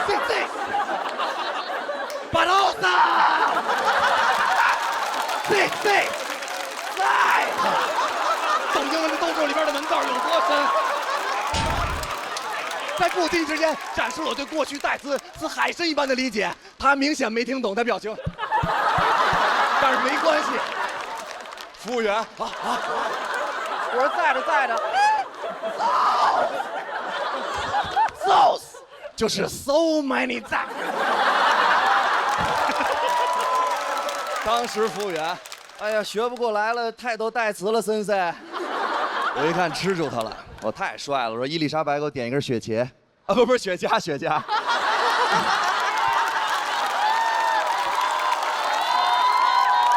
茄是什么东西？点一根雪茄。当时服务员说好，他就把酒单收走了。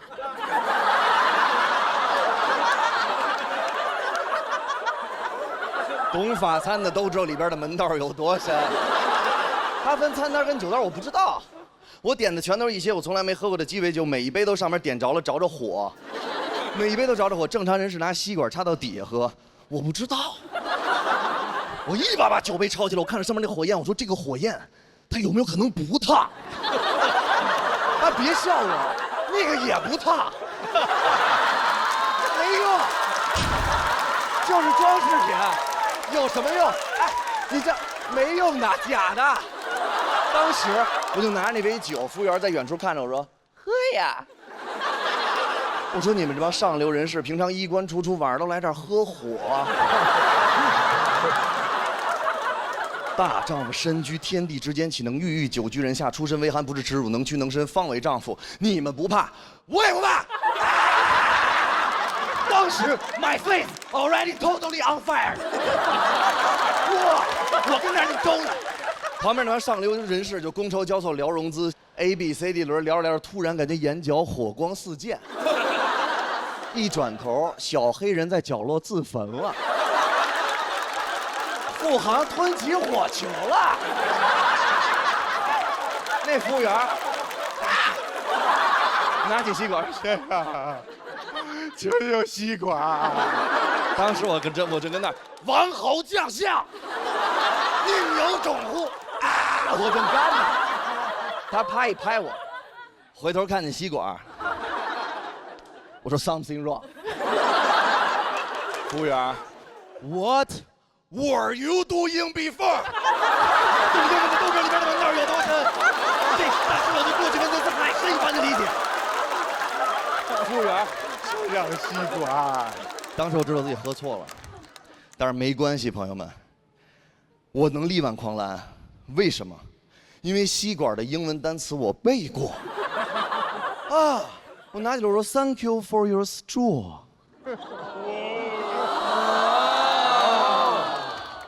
以吸管英文啊。当时我拿起吸管，我说 This time I will be a little bit gentle， 然后我开始拿吸管吸杯子上面的火。我不知道为什么，我就想熄火，我就拿嘴一嘬，我发现用吸管比不用还疼。我跟家正嘬，服务员跟旁边基本都开始哭坟了。他说别喝了，先生别喝了，你没事吧？别在这自焚。你没事吧？我说太上老君三昧真火，烧不死我。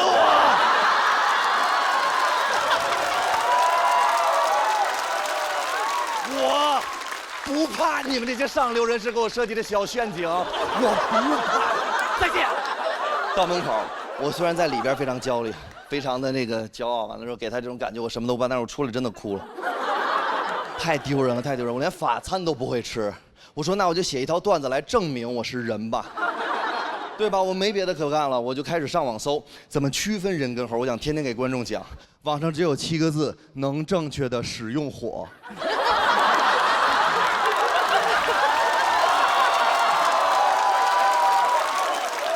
我手机都吓掉了，我手机掉地下，最开始我这么捡，后来我就这么捡，后来我就这么捡，后来我就这么捡。后来我就这么讲，懂进化论的都知道刚才这段表演的门道有多深。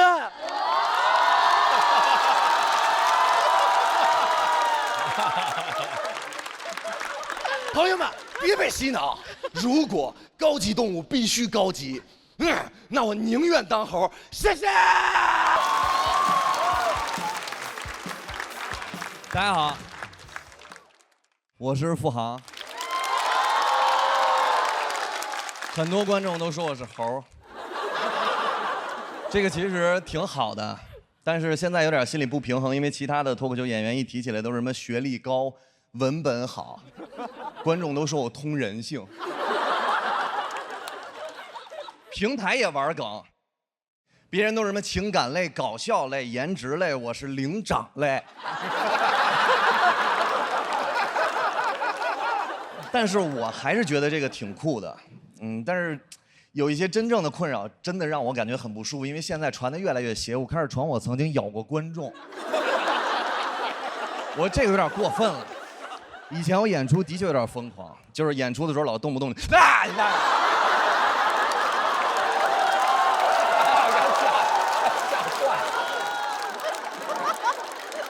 我演过敬老院专场。那个时候我说大爷，一看你身体就非常的好，我要热场吗？大爷看着我，啊！我说大爷，我大一点声。这是一个快乐的演出，看完我的演出，把我的快乐带走，好不好？大爷说啊，我走了，给你带走。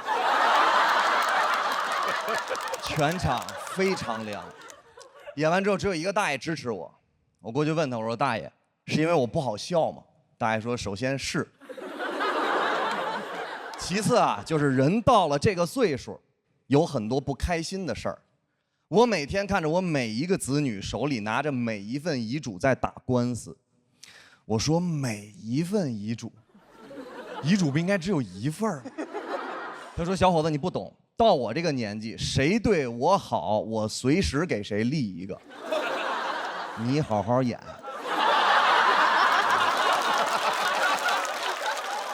我喜欢你的激情，看你演出比种地都累。你从小就这么有劲儿吗？不是，朋友们，小的时候我其实非常的内敛，非常的害羞。那个时候我英文有点天赋，有一次考了全班第1，所有同学都说我是抄的，我根本不管他们怎么看我，埋头苦学了1个月，考了全校第1，所有人对我的态度都改变了，他们都说我偷卷了，他们说我是二里庄神偷，我更内向了。直到我爸妈给我报了一个非常疯狂的英文培训。当时呢，也是一个老师，当时的主题是 passion， 就是激情。我坐在第1排，像你一样，有点害羞。老师走了，看着我，苹果的英文怎么说？我看着老师，我说 apple。老师看着我 ，Give me some passion。我说 banana。我以为我答错了。老师看着我 ，I say passion。我说大王饶命。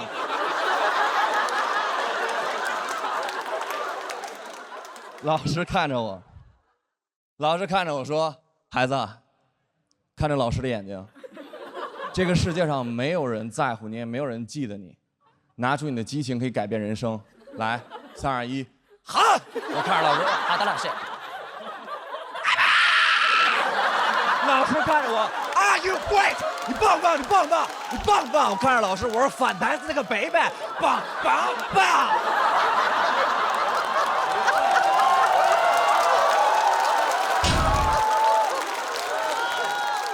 从那天开始，我就再也不害怕说英文了，朋友们。我爸每次带到我看到外国人，我爸就会说：“付航上。” Yes sir。哪儿呢，老外？老外，老外，老外，老外淘汰了。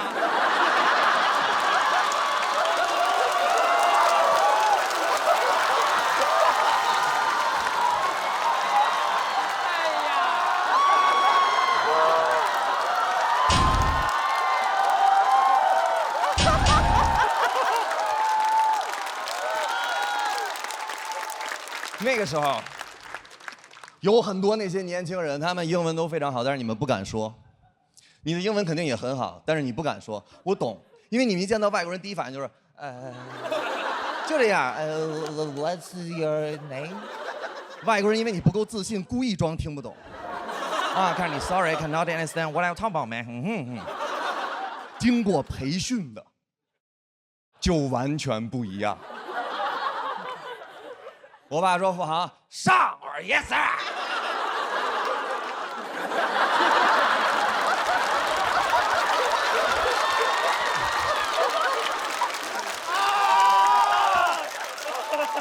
当时我过来看外国人，我说：“刚才问他什么？问名字是吧 ？Easy。”我说：“你name is what？ 你 say 不 say？Are you 明白？”再看那外国人。旁边老大爷都疯了，说：“哎呦喂，这小伙子太棒了，给外国人都聊懵了。”宝贝儿，你是非洲的吧？我说我是郊区的，在非洲长大。我说在中国长大，想去非洲。我说差不多可以了。我说你为什么这么怀疑我们这些人呢？他说：“哎呀，上一次问一个也门的，他说他是纯也门。”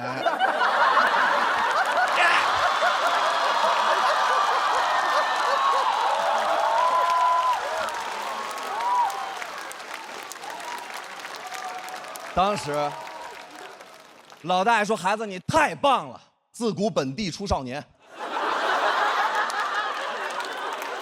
我说：“自古本地还出少女呢。”来，小伙子，替大爷跟他翻译一下，问问他来这儿干什么。我说 Yes sir。我说 You come here。Why？ 外国人说 I come here for fun。我说 Fun，Thank you。And you。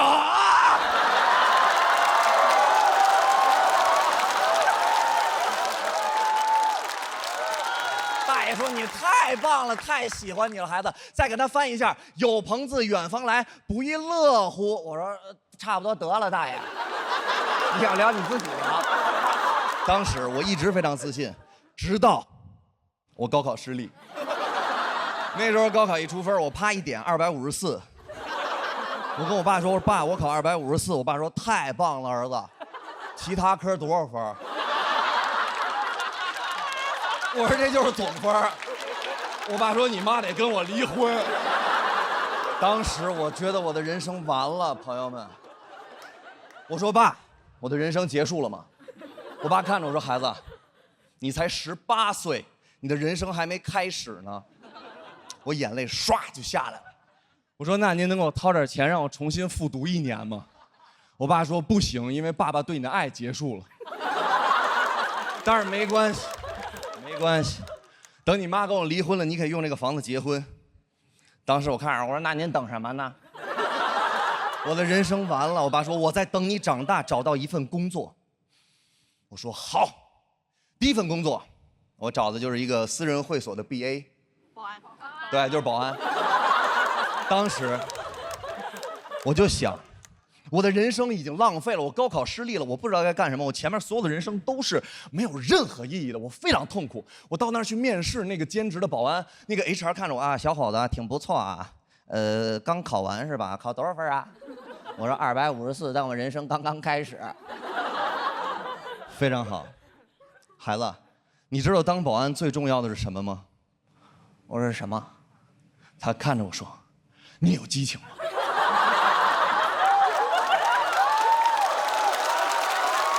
当时我眼泪真下来，跟我现在一样。我看着他说：“我说您说那不是激情，您说那是passion。”欢迎业主回家。朋友们，激情改变人生，听懂？掌声！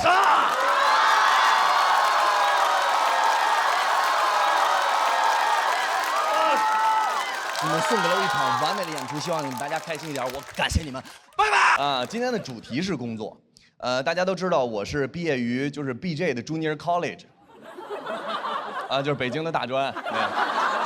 我呢以前也在一个 Internet share place be responsible for turn on the computer， 对，在网吧开机子。我也做过一个世界500强企业的 BA， 就保安。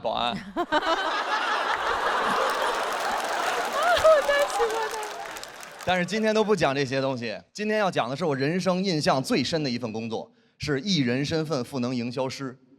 什么？哎，就是扮演假粉丝接机。有意思了，朋友们。我第一次干这个工作是在我高考失利之后，那个时候我同学介绍，一次100机场集合，普通地铁几块钱随便坐，机场快轨25一趟，我没坐过。我第一次出站一刷卡，咣当，扣我25。我说有黑客。人说孩子就是25，我说你也被黑了。后来所有人告诉我就是25，我大脑一片空白，因为我意识到回去还要25。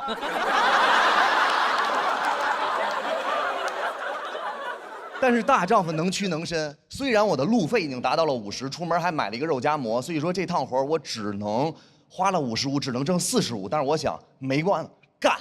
到那之后呢，助理给我们每一个人发物料、发海报，先给你50，找艺人签完字结剩下的50，要求是越疯狂越好。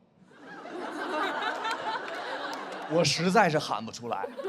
我看那个艺人一出来，我看着他，我说。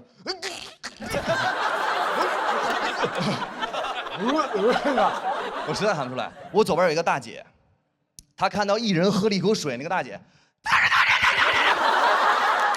是多少钱的呀？你这不得500？他说我是真粉丝。我说这个比不了。我说赶紧要个签名就走吧。到那儿我说哎，签个名可以吗？当时在机场给我发物料的那个助理，他伸手拦我。我说签个名可以吗？他哎，我说哎，无间道，不结尾款。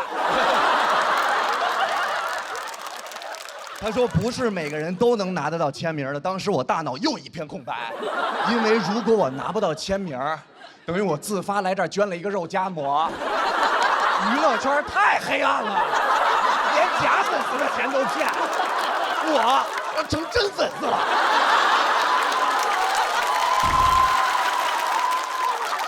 当时知道这事儿之前，我说哎签个名可以吗？非常礼貌。知道这之后，我看着他，我说我要签名，哥哥。所有人退避3尺。我左边那大姐，你别喊了。我说怎么了？我瞅你像我婆婆。当时我说我管不了那么多了，我一定要签名。我说签名，签名，没人拦我了，助理也不拦我了，因为只要再拦我，我直接就50。啊，一人就给我签，拿过来签字，签完了给我，我拿过来一看，字迹潦草难以辨认，还是要害我。还是要害我，到时候说我自己签的怎么办？当时我有一个大胆的想法，我说你，再签一个。艺人懵了，啊，助理也懵了，啊，助理说，你要150，黑吃黑。我说我要155，这边。那艺人说给你签，你要咬人还是干嘛去？他签一半，他说，你喜欢我多长时间了？我说差不多得了。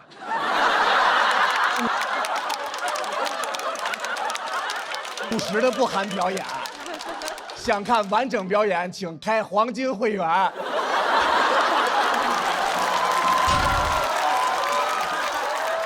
当时我说签名，他给我签完了之后，给我说你看行吗？我拿过来，我给助理，我说你看行吗？助理说行就行。当时呢，我的工作结束了，他旁边有一个真正的粉丝，那个大姐说：“哎，打个招呼可以吗？”那个艺人连看都没看，他直接就往前走。啊，我以为他会非常生气，但我没想到他说：“好酷哦！”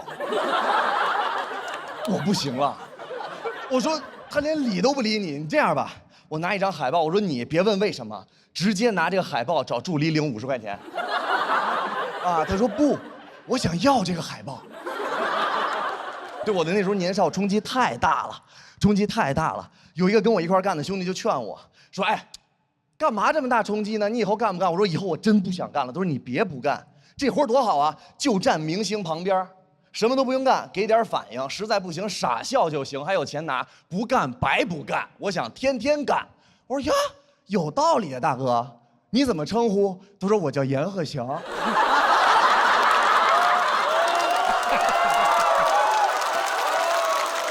我1年没见着明星了。哦，不是明星，是少主。真的，我发现我的人设做得太低了，跟那些人设高的完全就不占便宜。人设高的，他理都不理你，你站了很多小时，你出去啊，你不理他，完了之后他觉得啊好酷哦。我在剧场外边要碰见我的观众说合张影，我说不方便，我的观众直接会说你装你什么东西？也没观众管我要签名。我在上海演出啊，我上次来上海，一观众说：“哎，签个名。”我说可以。他看着我说：“笔呢？”我说：“我给你找。”我找完给他，他给我签了一个。但是呢，真的做这个行业之后，我才发现人设做的低才好，这是我长大之后的感悟。首先，第一，我的人设没法塌房啊。我怎么塌？我都不是人。我怎么塌？我没得他，我怎么他？我学历造假。哎，你说你是新东方老师，你是清华毕业的，你都得拿一个论文，人家觉得啊也就这样吧。我不用啊，我在演出北京，我说 sin30°等于1/2底，大哥牛啊！对学习了啊！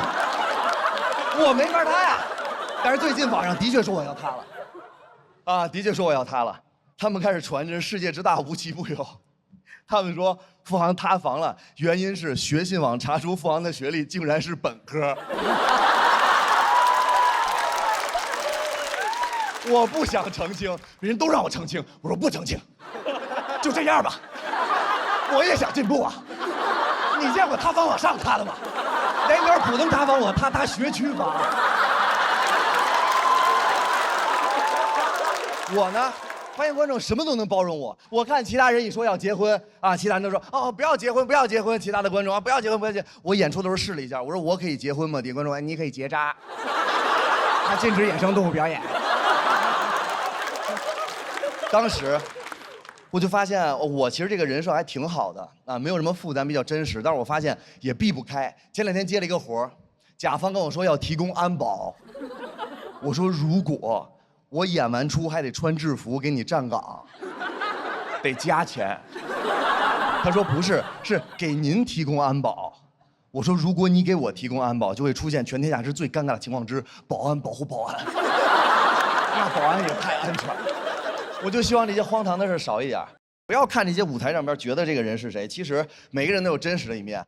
非常感谢你们送了给我一场完美的演出，谢谢。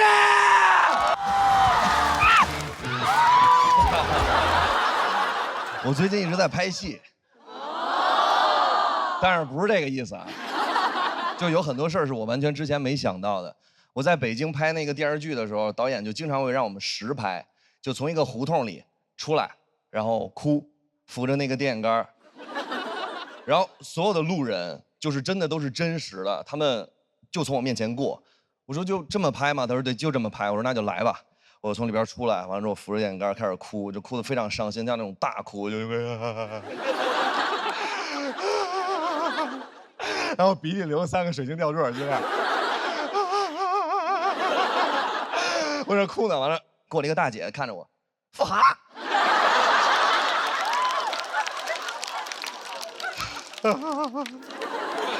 我说拍摄呢，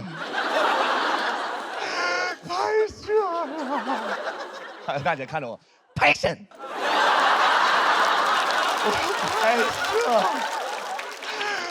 摄，拍摄。我后来跟那大姐说，我真的在拍摄，然后那个大姐非常认真的看着我说，付航，我特别喜欢看你，因为我只要一看到你，我就特别快乐。但是我上班每天都特别生气，你能告诉我怎么才能不生气吗？我给你讲一些不生气的段子。我今天在这儿讲给您，我答应您了。我之前上班的时候，老板有一个骂我骂到我每天胃疼，就是那种躯体化了。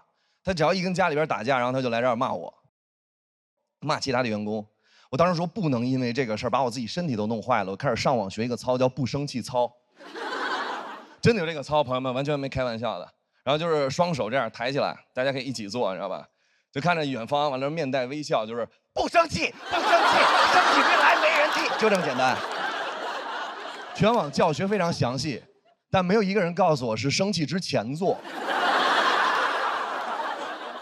还是生气之后做。我当时也年轻，我选择生气当时做。第2天，老板到公司。他每天中午吃完饭一抹嘴就骂我，他就中午吃完饭把盒饭一搁一抹嘴，都是付航啊！我说来吧，老登，开战吧，骂我，凌辱我，鞭挞我的灵魂，来！他说付航态度不积极，我说。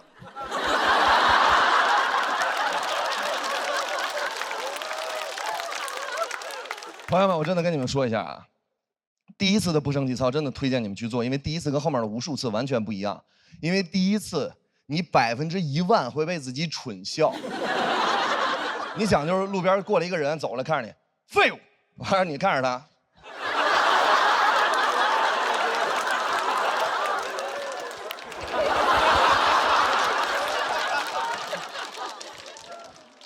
坐一会儿就笑了，就是后面没什么用了，因为只有最开始做的时候有用。然后我就研究了一下，外练筋骨皮真的帮不到我，我必须要内外兼修。我要想从我的内调完了之后跟外一起结合。我想怎么才能内外兼修呢？就比如说是，我开始思考，从小我只要一难过，别人一骂我就难过，难过我就哭，啊，一夸我就笑，我的情绪完全掌握在别人手里。我不要，我要反其道而行之。哎，别人骂我难过，我就到这儿，嘿嘿，大脑都懵了，大脑每天我内外兼修，提前1个小时到公司，办公室里没有人。比如这是你的工位吧，然后我就围着那个工位，真的就是每天练。我太难过了，就是不生气，不生气，生起病来没人气，嘿嘿，不生气。同事跟同学一样都不跟我说话了，因为办公室有监控。他们开始传说富航要单枪匹马一个人做法给老板做死。他们说只要做够31天，老板嘎巴死。我说你们想太多了。他们把视频拿出来给老板看，也给我看，的确稍微有点吓人。你就想吧，明天早上起来这是你的工位，然后你的同事把书包一放，把肩膀一搁，不生气，不生气，生起病来没人替。不生气，不生气，生起病来没人替。老板当时看完那个手机，在办公室头发掉地上捡起来揣兜里，指甲都不敢剪，他怕我给他收走了。给他作死。他从那天开始就跟我稍微有点小小的隔阂了。他决定要裁员，说是2选1啊，因为老员工有感情，我跟一个大哥，我们俩只能留1个人。我们俩从知道这个消息之前是好朋友，知道之后一瞬间变成敌人。然后我们在宣布裁谁之前都没法对话了。啊，我们那个时候已经是纯仇人了。然后在宣布之前，我一直翻我跟那个大哥的聊天记录，我翻，我突然发到我刚入职时候那大哥特别帮着我。我当时一想，富航有点难看了。我堂堂7尺男儿，到哪儿能没口饭吃？我啪一拍桌子，我说老板，我主动离职啊！老板说本来也是你，天天就会狗叫，还有你们俩都滚。我说啊，不是说老员工有感情，所以说2选1吗？他跟我说了一句话，我永远忘不了。他看着我说，做生意要什么感情？哇哦！就从那天开始，我去任何一个工作，我都不会投入任何多余的，比如说是同事给我一个眼神，老板说我一句什么，我非常简单，我就是到那儿拿钱我就走，就是拿钱我就走。现在录节目也是，不是？对吧？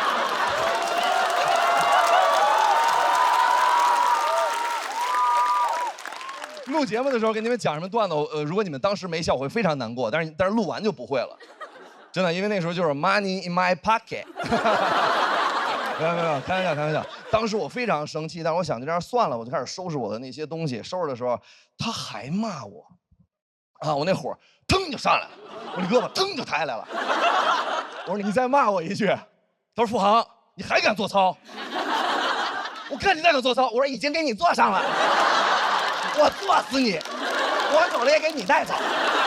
那个时候，我每天在那个公司有1个小时的休息时间，我会拿1个小时分成6份，完了之后每一次10分钟去那个楼梯间练脱口秀，我每次练10分钟，我没有影响谁。然后他就跟我说啊，我在那儿坐着呢，我坐着呢。他说富航，我知道你每天练那什么乱七八糟那种秀，我想看看你以后能不能像现在这么猖狂。我真的希望他看一看，我现在是大王。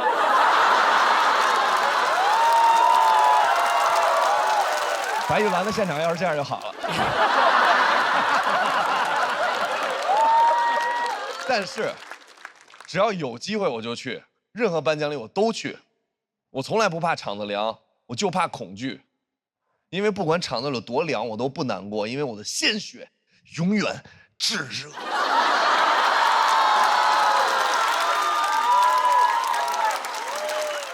那个时候我才发现。你真的到这个年龄之后，你就完全不会再担心了。那个时候他经常说啊，什么骂你是因为你好啊，完了说我每天说你都是为了你以后的发展。其实我到现在这个年纪，我非常认真的跟所有老板说，所有的话都是可以好好说的，别装了，你就是想发泄情绪。然后包括就是今天这儿设计也非常不合理，我想发泄一下，就是从我这儿开始，这边往后的这边的朋友，还有从这边往后边的朋友，他们看的根本就不是喜剧之王，他们看的是屁股之王。他一晚上都没有看到过别人的正脸，真的，大哥，我再给你演一遍。不生气，不生气，曹哥这样，我再给你演一遍。真的，真的。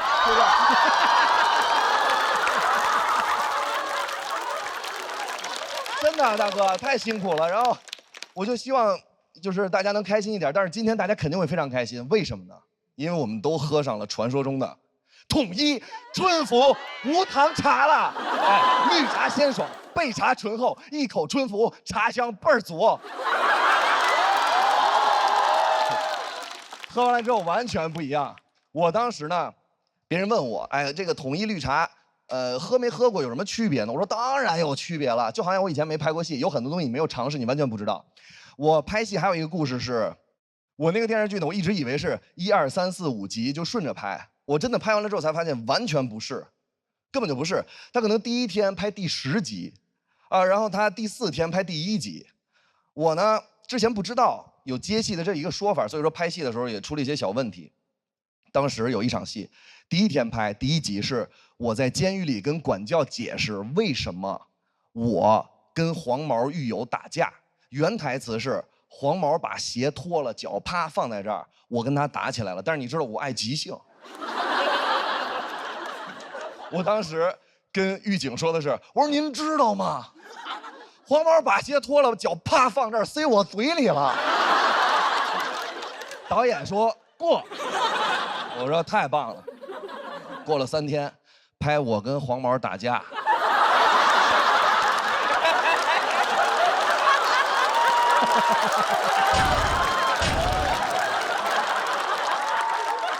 黄毛到了，把鞋脱了，我准备好了。突然，导演说3、2、1，开始。他刚说开始，突然出现一个小胖子，停。导演，我是场记。付航那天说了，黄毛把脚丫丫塞到他的嘴里了。我当时天都塌了，我天都塌了。我刚拍戏，我不想让别人觉得我难搞，我总不能说导演说现在黄毛让他把脚放你嘴里，然后我说我忌口，或者什么我最近屁股或者什么之类的，这完全不行，但是显得太难搞了。我就想到底该怎么办，我好难过。但是我一看导演面露难色，导演特别为难，导演说：“哎呦喂，哎呀，这咋办呀？你说这，哎呀！”当时我心里一下就放平了。然后导演就是非常难过的，他看着黄毛，他说：“你介意吗？”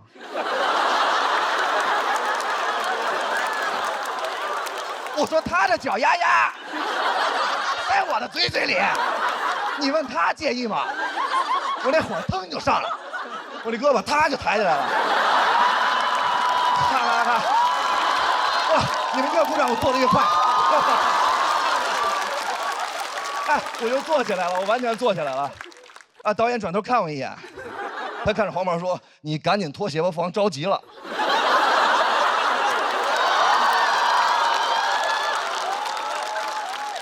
没有结尾，就是希望大家开心一点。谢谢。其实啊，台下的我是非常内敛，甚至挨欺负的。我1年前打车的时候，我坐在副驾驶，我想放平了睡会儿觉，那个司机一直放歌，我说师傅能不能把歌关了，我想睡会儿觉。他看着我原话啊，他说不放歌我也睡觉。我说幽默，幽默，他没接话，我就不想跟他说话了。直到我看到他单手玩手机开车插队，我就想点他一下。我说师傅您真棒，单手玩着手机还能开车插队。这次他说话了，他说这算什么？闭着眼睛也能插。你看。我一把就进去了，啊！我说是鬼门关嘛。我说人家要不让你呢，我一把又出来了。我就感觉阎王在底下看着我，下不下来呀？他就引起旁边车的路怒了，旁边车急了，啪给我们别住了，把车窗放下来，指着副驾驶的我说：“你要死啊，小黑狗！”我当时不知道该说什么，我说：“哎。”他以为我在模仿他，他以为他说的是你要死啊小黑狗，然后我说喵喵喵喵喵喵。哎呀！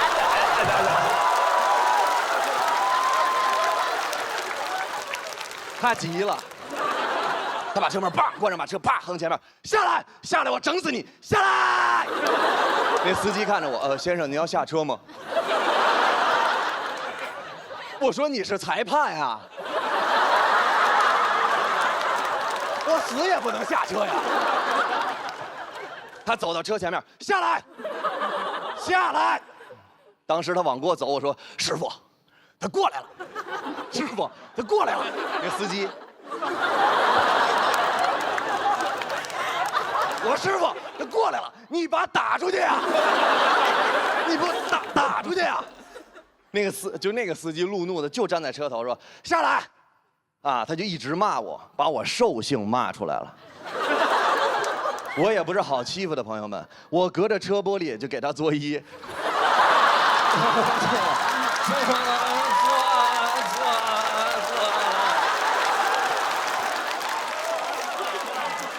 司机说下来，不下来我砸你车。我说哎，砸！我一看那司机一把就出来了，直接就绕过他走了。当时我说师傅，你真厉害。他说小伙子你也厉害，心理素质为什么这么好啊？加个微信，以后有租车的活记得找我。我说没问题。啊，为什么心理素质好？就是因为我从小就是一个差生，考试永远 A B C D E F 班，我永远在最差的 F 班考。每次我还特别天真的问同学，我说咱们分班是按姓分的是吗？我同学说 F 什么都别代表，放别灰心 ，F 的意思就是废物。我说不是，差生也是有优点的，我们心理素质非常好。A 班考试 ，A 班的同学90、95、90、70想不开。我在 F 班20、25、20、25、40，我爸请大家吃肯德基。我跟其他人不一样，我很小的时候就知道怎么选择情绪。正常人，比如说你们，如果说你们经常会混淆主观意识跟大脑，其实他们俩是分开的。大脑是你的器官，每一次遇到什么事儿都要问你。大脑经常过来就是问正常的人啊，说同事都说你坏话，现在应该是什么情绪？啊，现在应该是悲伤。好，然后他给各个器官开始打电话，就是滴滴滴滴滴，喂，泪腺吗？啊，是泪腺吗？泪腺不在，等一会儿先给其他的打。好，滴滴滴滴滴，乳腺，是乳腺吗？啊，是乳腺，现在结节。滴滴滴滴滴，喂，甲状腺，现在肿大。滴滴滴，喂，痔疮，保持原状。滴滴滴滴滴，泪腺在了吗？泪腺在了吗？在了。刚才睡着了，哭吗？哭的话，身体就不会难过了。啊，想想啊，主人哭不哭啊？你说已经长大了，不能哭了，然后所有的情绪开始内化，疯狂的惩罚自己。我跟你们就完全不一样。我的大脑每次都过来问我，主人，所有人都说你是废物，请问现在应该是什么情绪？我说，拜师，抬起来，鼓掌，尖叫，托马斯全旋，南瓜站起来吹唢呐，小北把上衣脱了，唐博也脱。南瓜别脱，南瓜穿好。我的大脑跟我关系特别不好，我从来不问他意见，这也是我从小快乐的原因。我以前也是情绪的奴隶，直到我遇到我的人生导师，他是3年级的刘哥，所有人都说他是傻子，但是在我眼里他是天才。我看着一群同学围着他，就说刘哥，怎么？您是傻子？刘哥当时原封不动说的话是：“知道。”我说有点东西。别人说刘哥你头发好臭啊，刘哥我臭死你。我说有点东西。他根本不在意其他人的意见，所以他特别的开心。有什么问题我都问他，天文、文学、地理、物理、化学解决不了的问题我都问他。有一次我冰棍掉地上了，不知道怎么才能吃，你们一辈子都想不明白冰棍掉地上怎么才能吃，今天演出就来值了。天文、文学、物理、化学、地理，所有人解决不了。当时我看着刘哥，我说刘哥，冰棍掉地上怎么才能吃？刘哥看着我说，你不告诉别人你就能吃。我说有点东西啊。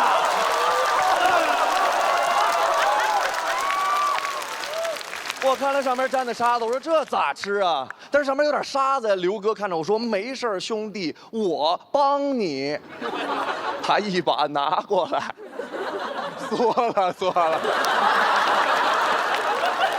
把沙子啐了。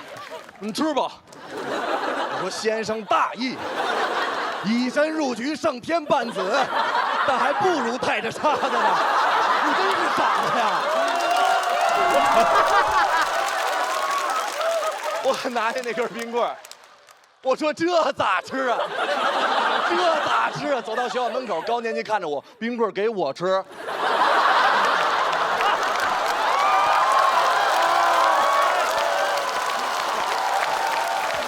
我说给你吃。他刚要伸手拿，我一把就撤回来。我说算了，这个刘哥舔过了，你别吃了。他说哎，你人性还不错啊。以后有人欺负你，跟我说。我说哎，只有你。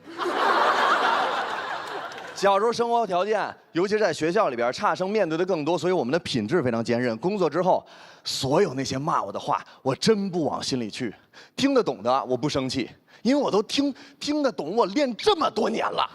1年级的时候，别人叫我啊臭狗屎，第一次听到我就是啊不要叫我，真的我真是这样啊，虽然有点狗血，不要叫我，真的这样。叫9年，人说哎。臭狗屎！我说爷爷在此。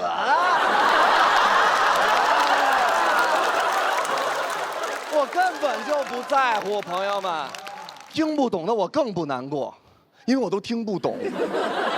几年前有一个外国的领导，他看着我说 ：“Billy, I don't know who raised you up。”这句话在脏话里边，英文里边是比脏话还要脏。我不知道什么人给你养大的。这句话我当时没听懂，我以为他跟我开玩笑。他说 I don't know who raised you up。 我看着他，我说 You raise me up。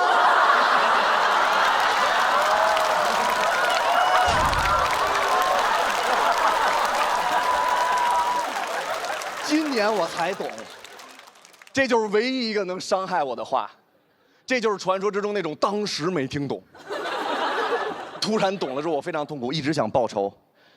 啊，老天给我机会，前几个月他要离开北京，请我们这些老员工吃饭。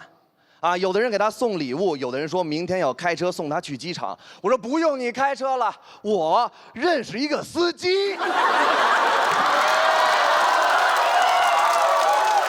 好了，朋友们，我开玩笑的，我没把那根舔过的冰棍给高年级，我也没有把那个路怒的司机推给老领导，因为我就想证明一件事儿，就是差生也是有优点的。谢谢。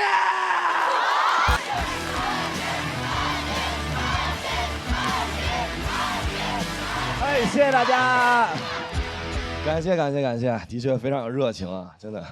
去年录完节目之后呢，别人看见我也不管我说什么猴啊什么之类的，他们看见我就会喊一句话，就喊。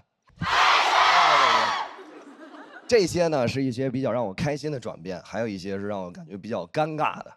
就比如我们这些演员会参加一些平常不会去的活动，类似于像什么扫楼啊之类的这种，他们给我们每一个人配5个保安。我第一次去都懵了，我一到那儿看5个保安就站那儿，我一进去我就说第一句话，我说我错了。我说我到那儿我一进去，我看着那保安大哥，我非常认真，我说啊，保安大哥，你一天挣多少钱呀？他看着我，彪。我说啊，他说保镖。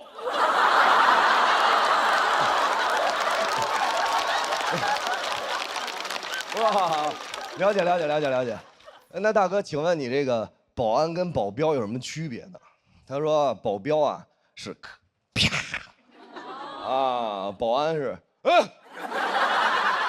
说好。当时呢，我已经想好了，因为以前我在电视上看过那些什么艺人出来扫楼，所有人都非常疯狂，然后一上来就又抓你又挠你什么之类的，然后保安就拦着，我都想好了，我计划好了，只要一出去，啊，所有的那些脱口秀观众在这个扫楼的时候特别疯狂，保安只要一拦我们的粉丝，我就看着保安，我说别把我粉丝，别把我粉丝，别把我粉丝好吗？你动我粉丝翅膀，我必回你天堂。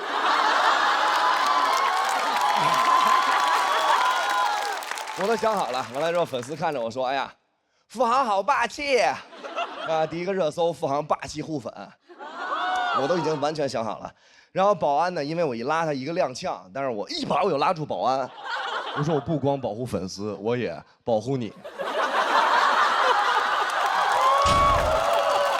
第二个热搜，保安保护保镖。哎，我计划的特别好，特别好，特别好。但是没想到，我一出去，所有的那些脱口秀观众就异常冷静。我小鹿门枪，我们几个刚一出去，我还走第一个，我看着那个观众，我说合影嘛，他说不方便。我说那咱们往前走吧。那保安大哥特别专业，他就是这边是空气啊。他拦了两下空气，他突然拦了两下空气。我说保安大哥，咱们就是太尴尬了，拦空气。我不让你拦，你就先别拦了。他说行。然后我们就往前走，走到一个拐角，突然蹦出来一个人，然后拿一根香蕉，掰开了，吃。那根香蕉就伸到我嘴边，距离我的嘴只有0.01公分，1/4炷香之后，我将会吃下那根香蕉。当时我面带微笑，我非常开心，我看着他，然后我看着那个保安，我说这拦一下。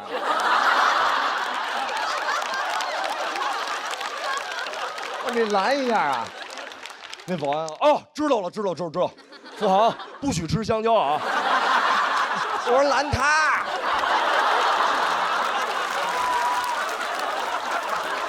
所以说我录完节目之后，我的人生真的没有什么改变，但是其他人对我的态度完全就不一样了。我有的朋友，小学同学10几年没见那种，他们一喝酒就给我打电话，啊，就喝多了，喂，付航，让刘德华给我出一个祝福视频。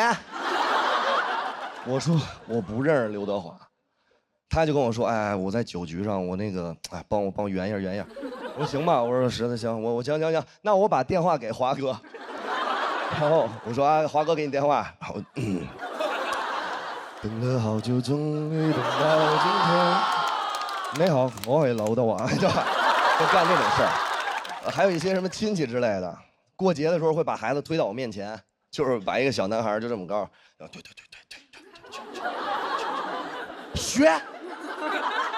学呀，你不是喜欢吗？学呀。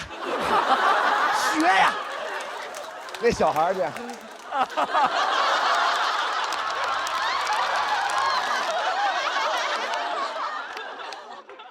拍身。不是，行了，别拍着。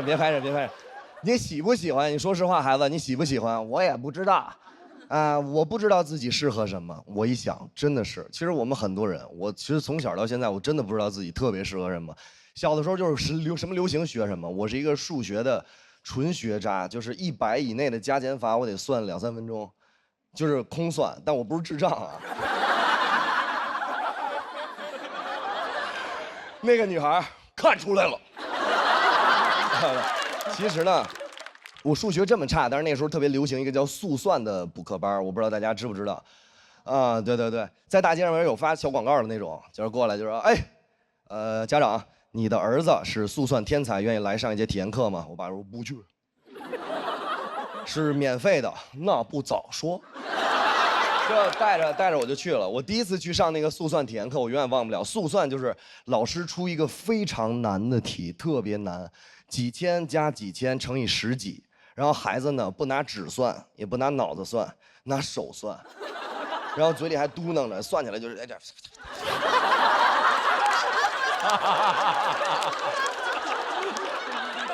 这。真的这样。我当时第一次被我爸带过去，我在门口看，一排小朋友就跟那儿。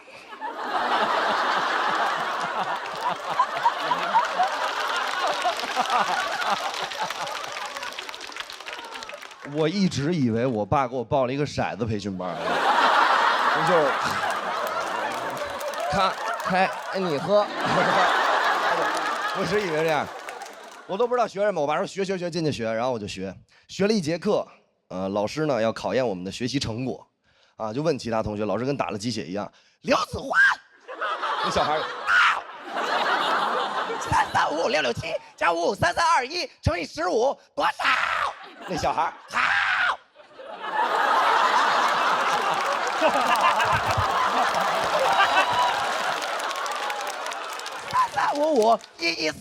3355114455331145，好宝贝儿，请坐。富豪，我说到。335661加77553337乘以15多少？我说好。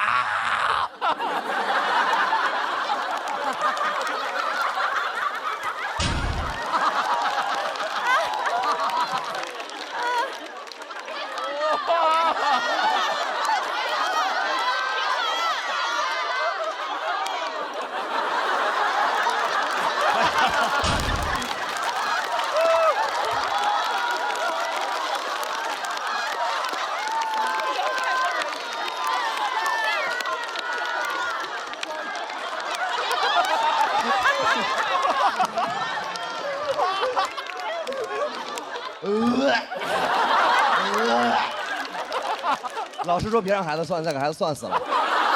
所有同学就过来拦我，我说别了，不算呢。当时同学走了，老师都走了，我还算呢。我一直算，因为我一直知道，我从小就知道，只要我没给出答案之前，没人能评判我的对错。后面还有一句话，就像我的人生一样。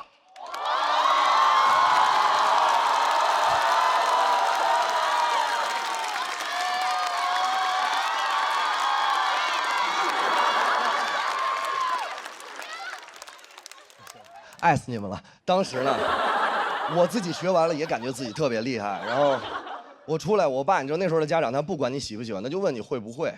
我爸跟门口抽烟，会了吗？我说这简单呀，我这有手就会这个。我说你摇你也会，这谁都会这。好儿子回学校试试。我说没问题。到学校，其他同学做数学考试。他们有演算纸嘛，非常认真，就在那儿算，我不用啊。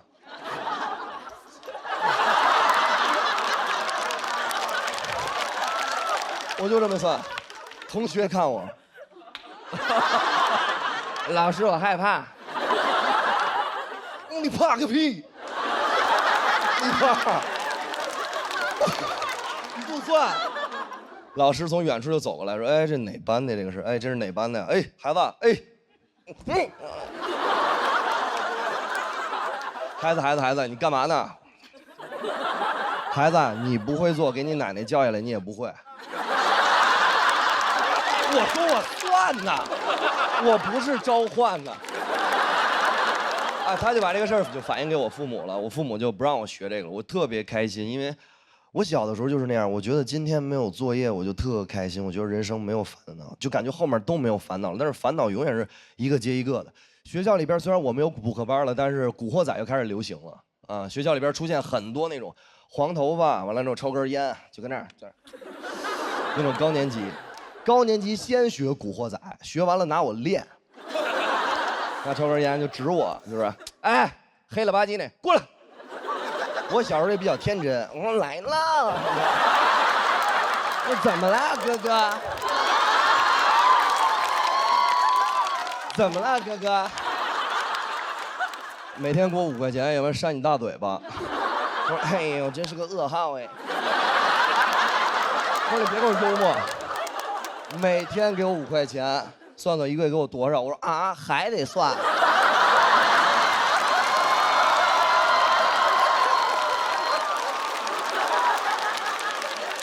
他说：“你是 dancer 吗？”我说：“不是。”他说：“你这支舞是献给我的吗？”我说：“不是，我这支舞是献给所有的观众朋友们，还有包括这些参赛的朋友们，因为我自己内心里真的觉得，什么天赋啊，什么魔王、大王都是障眼法，我们要做的是打碎这一切。”谢谢。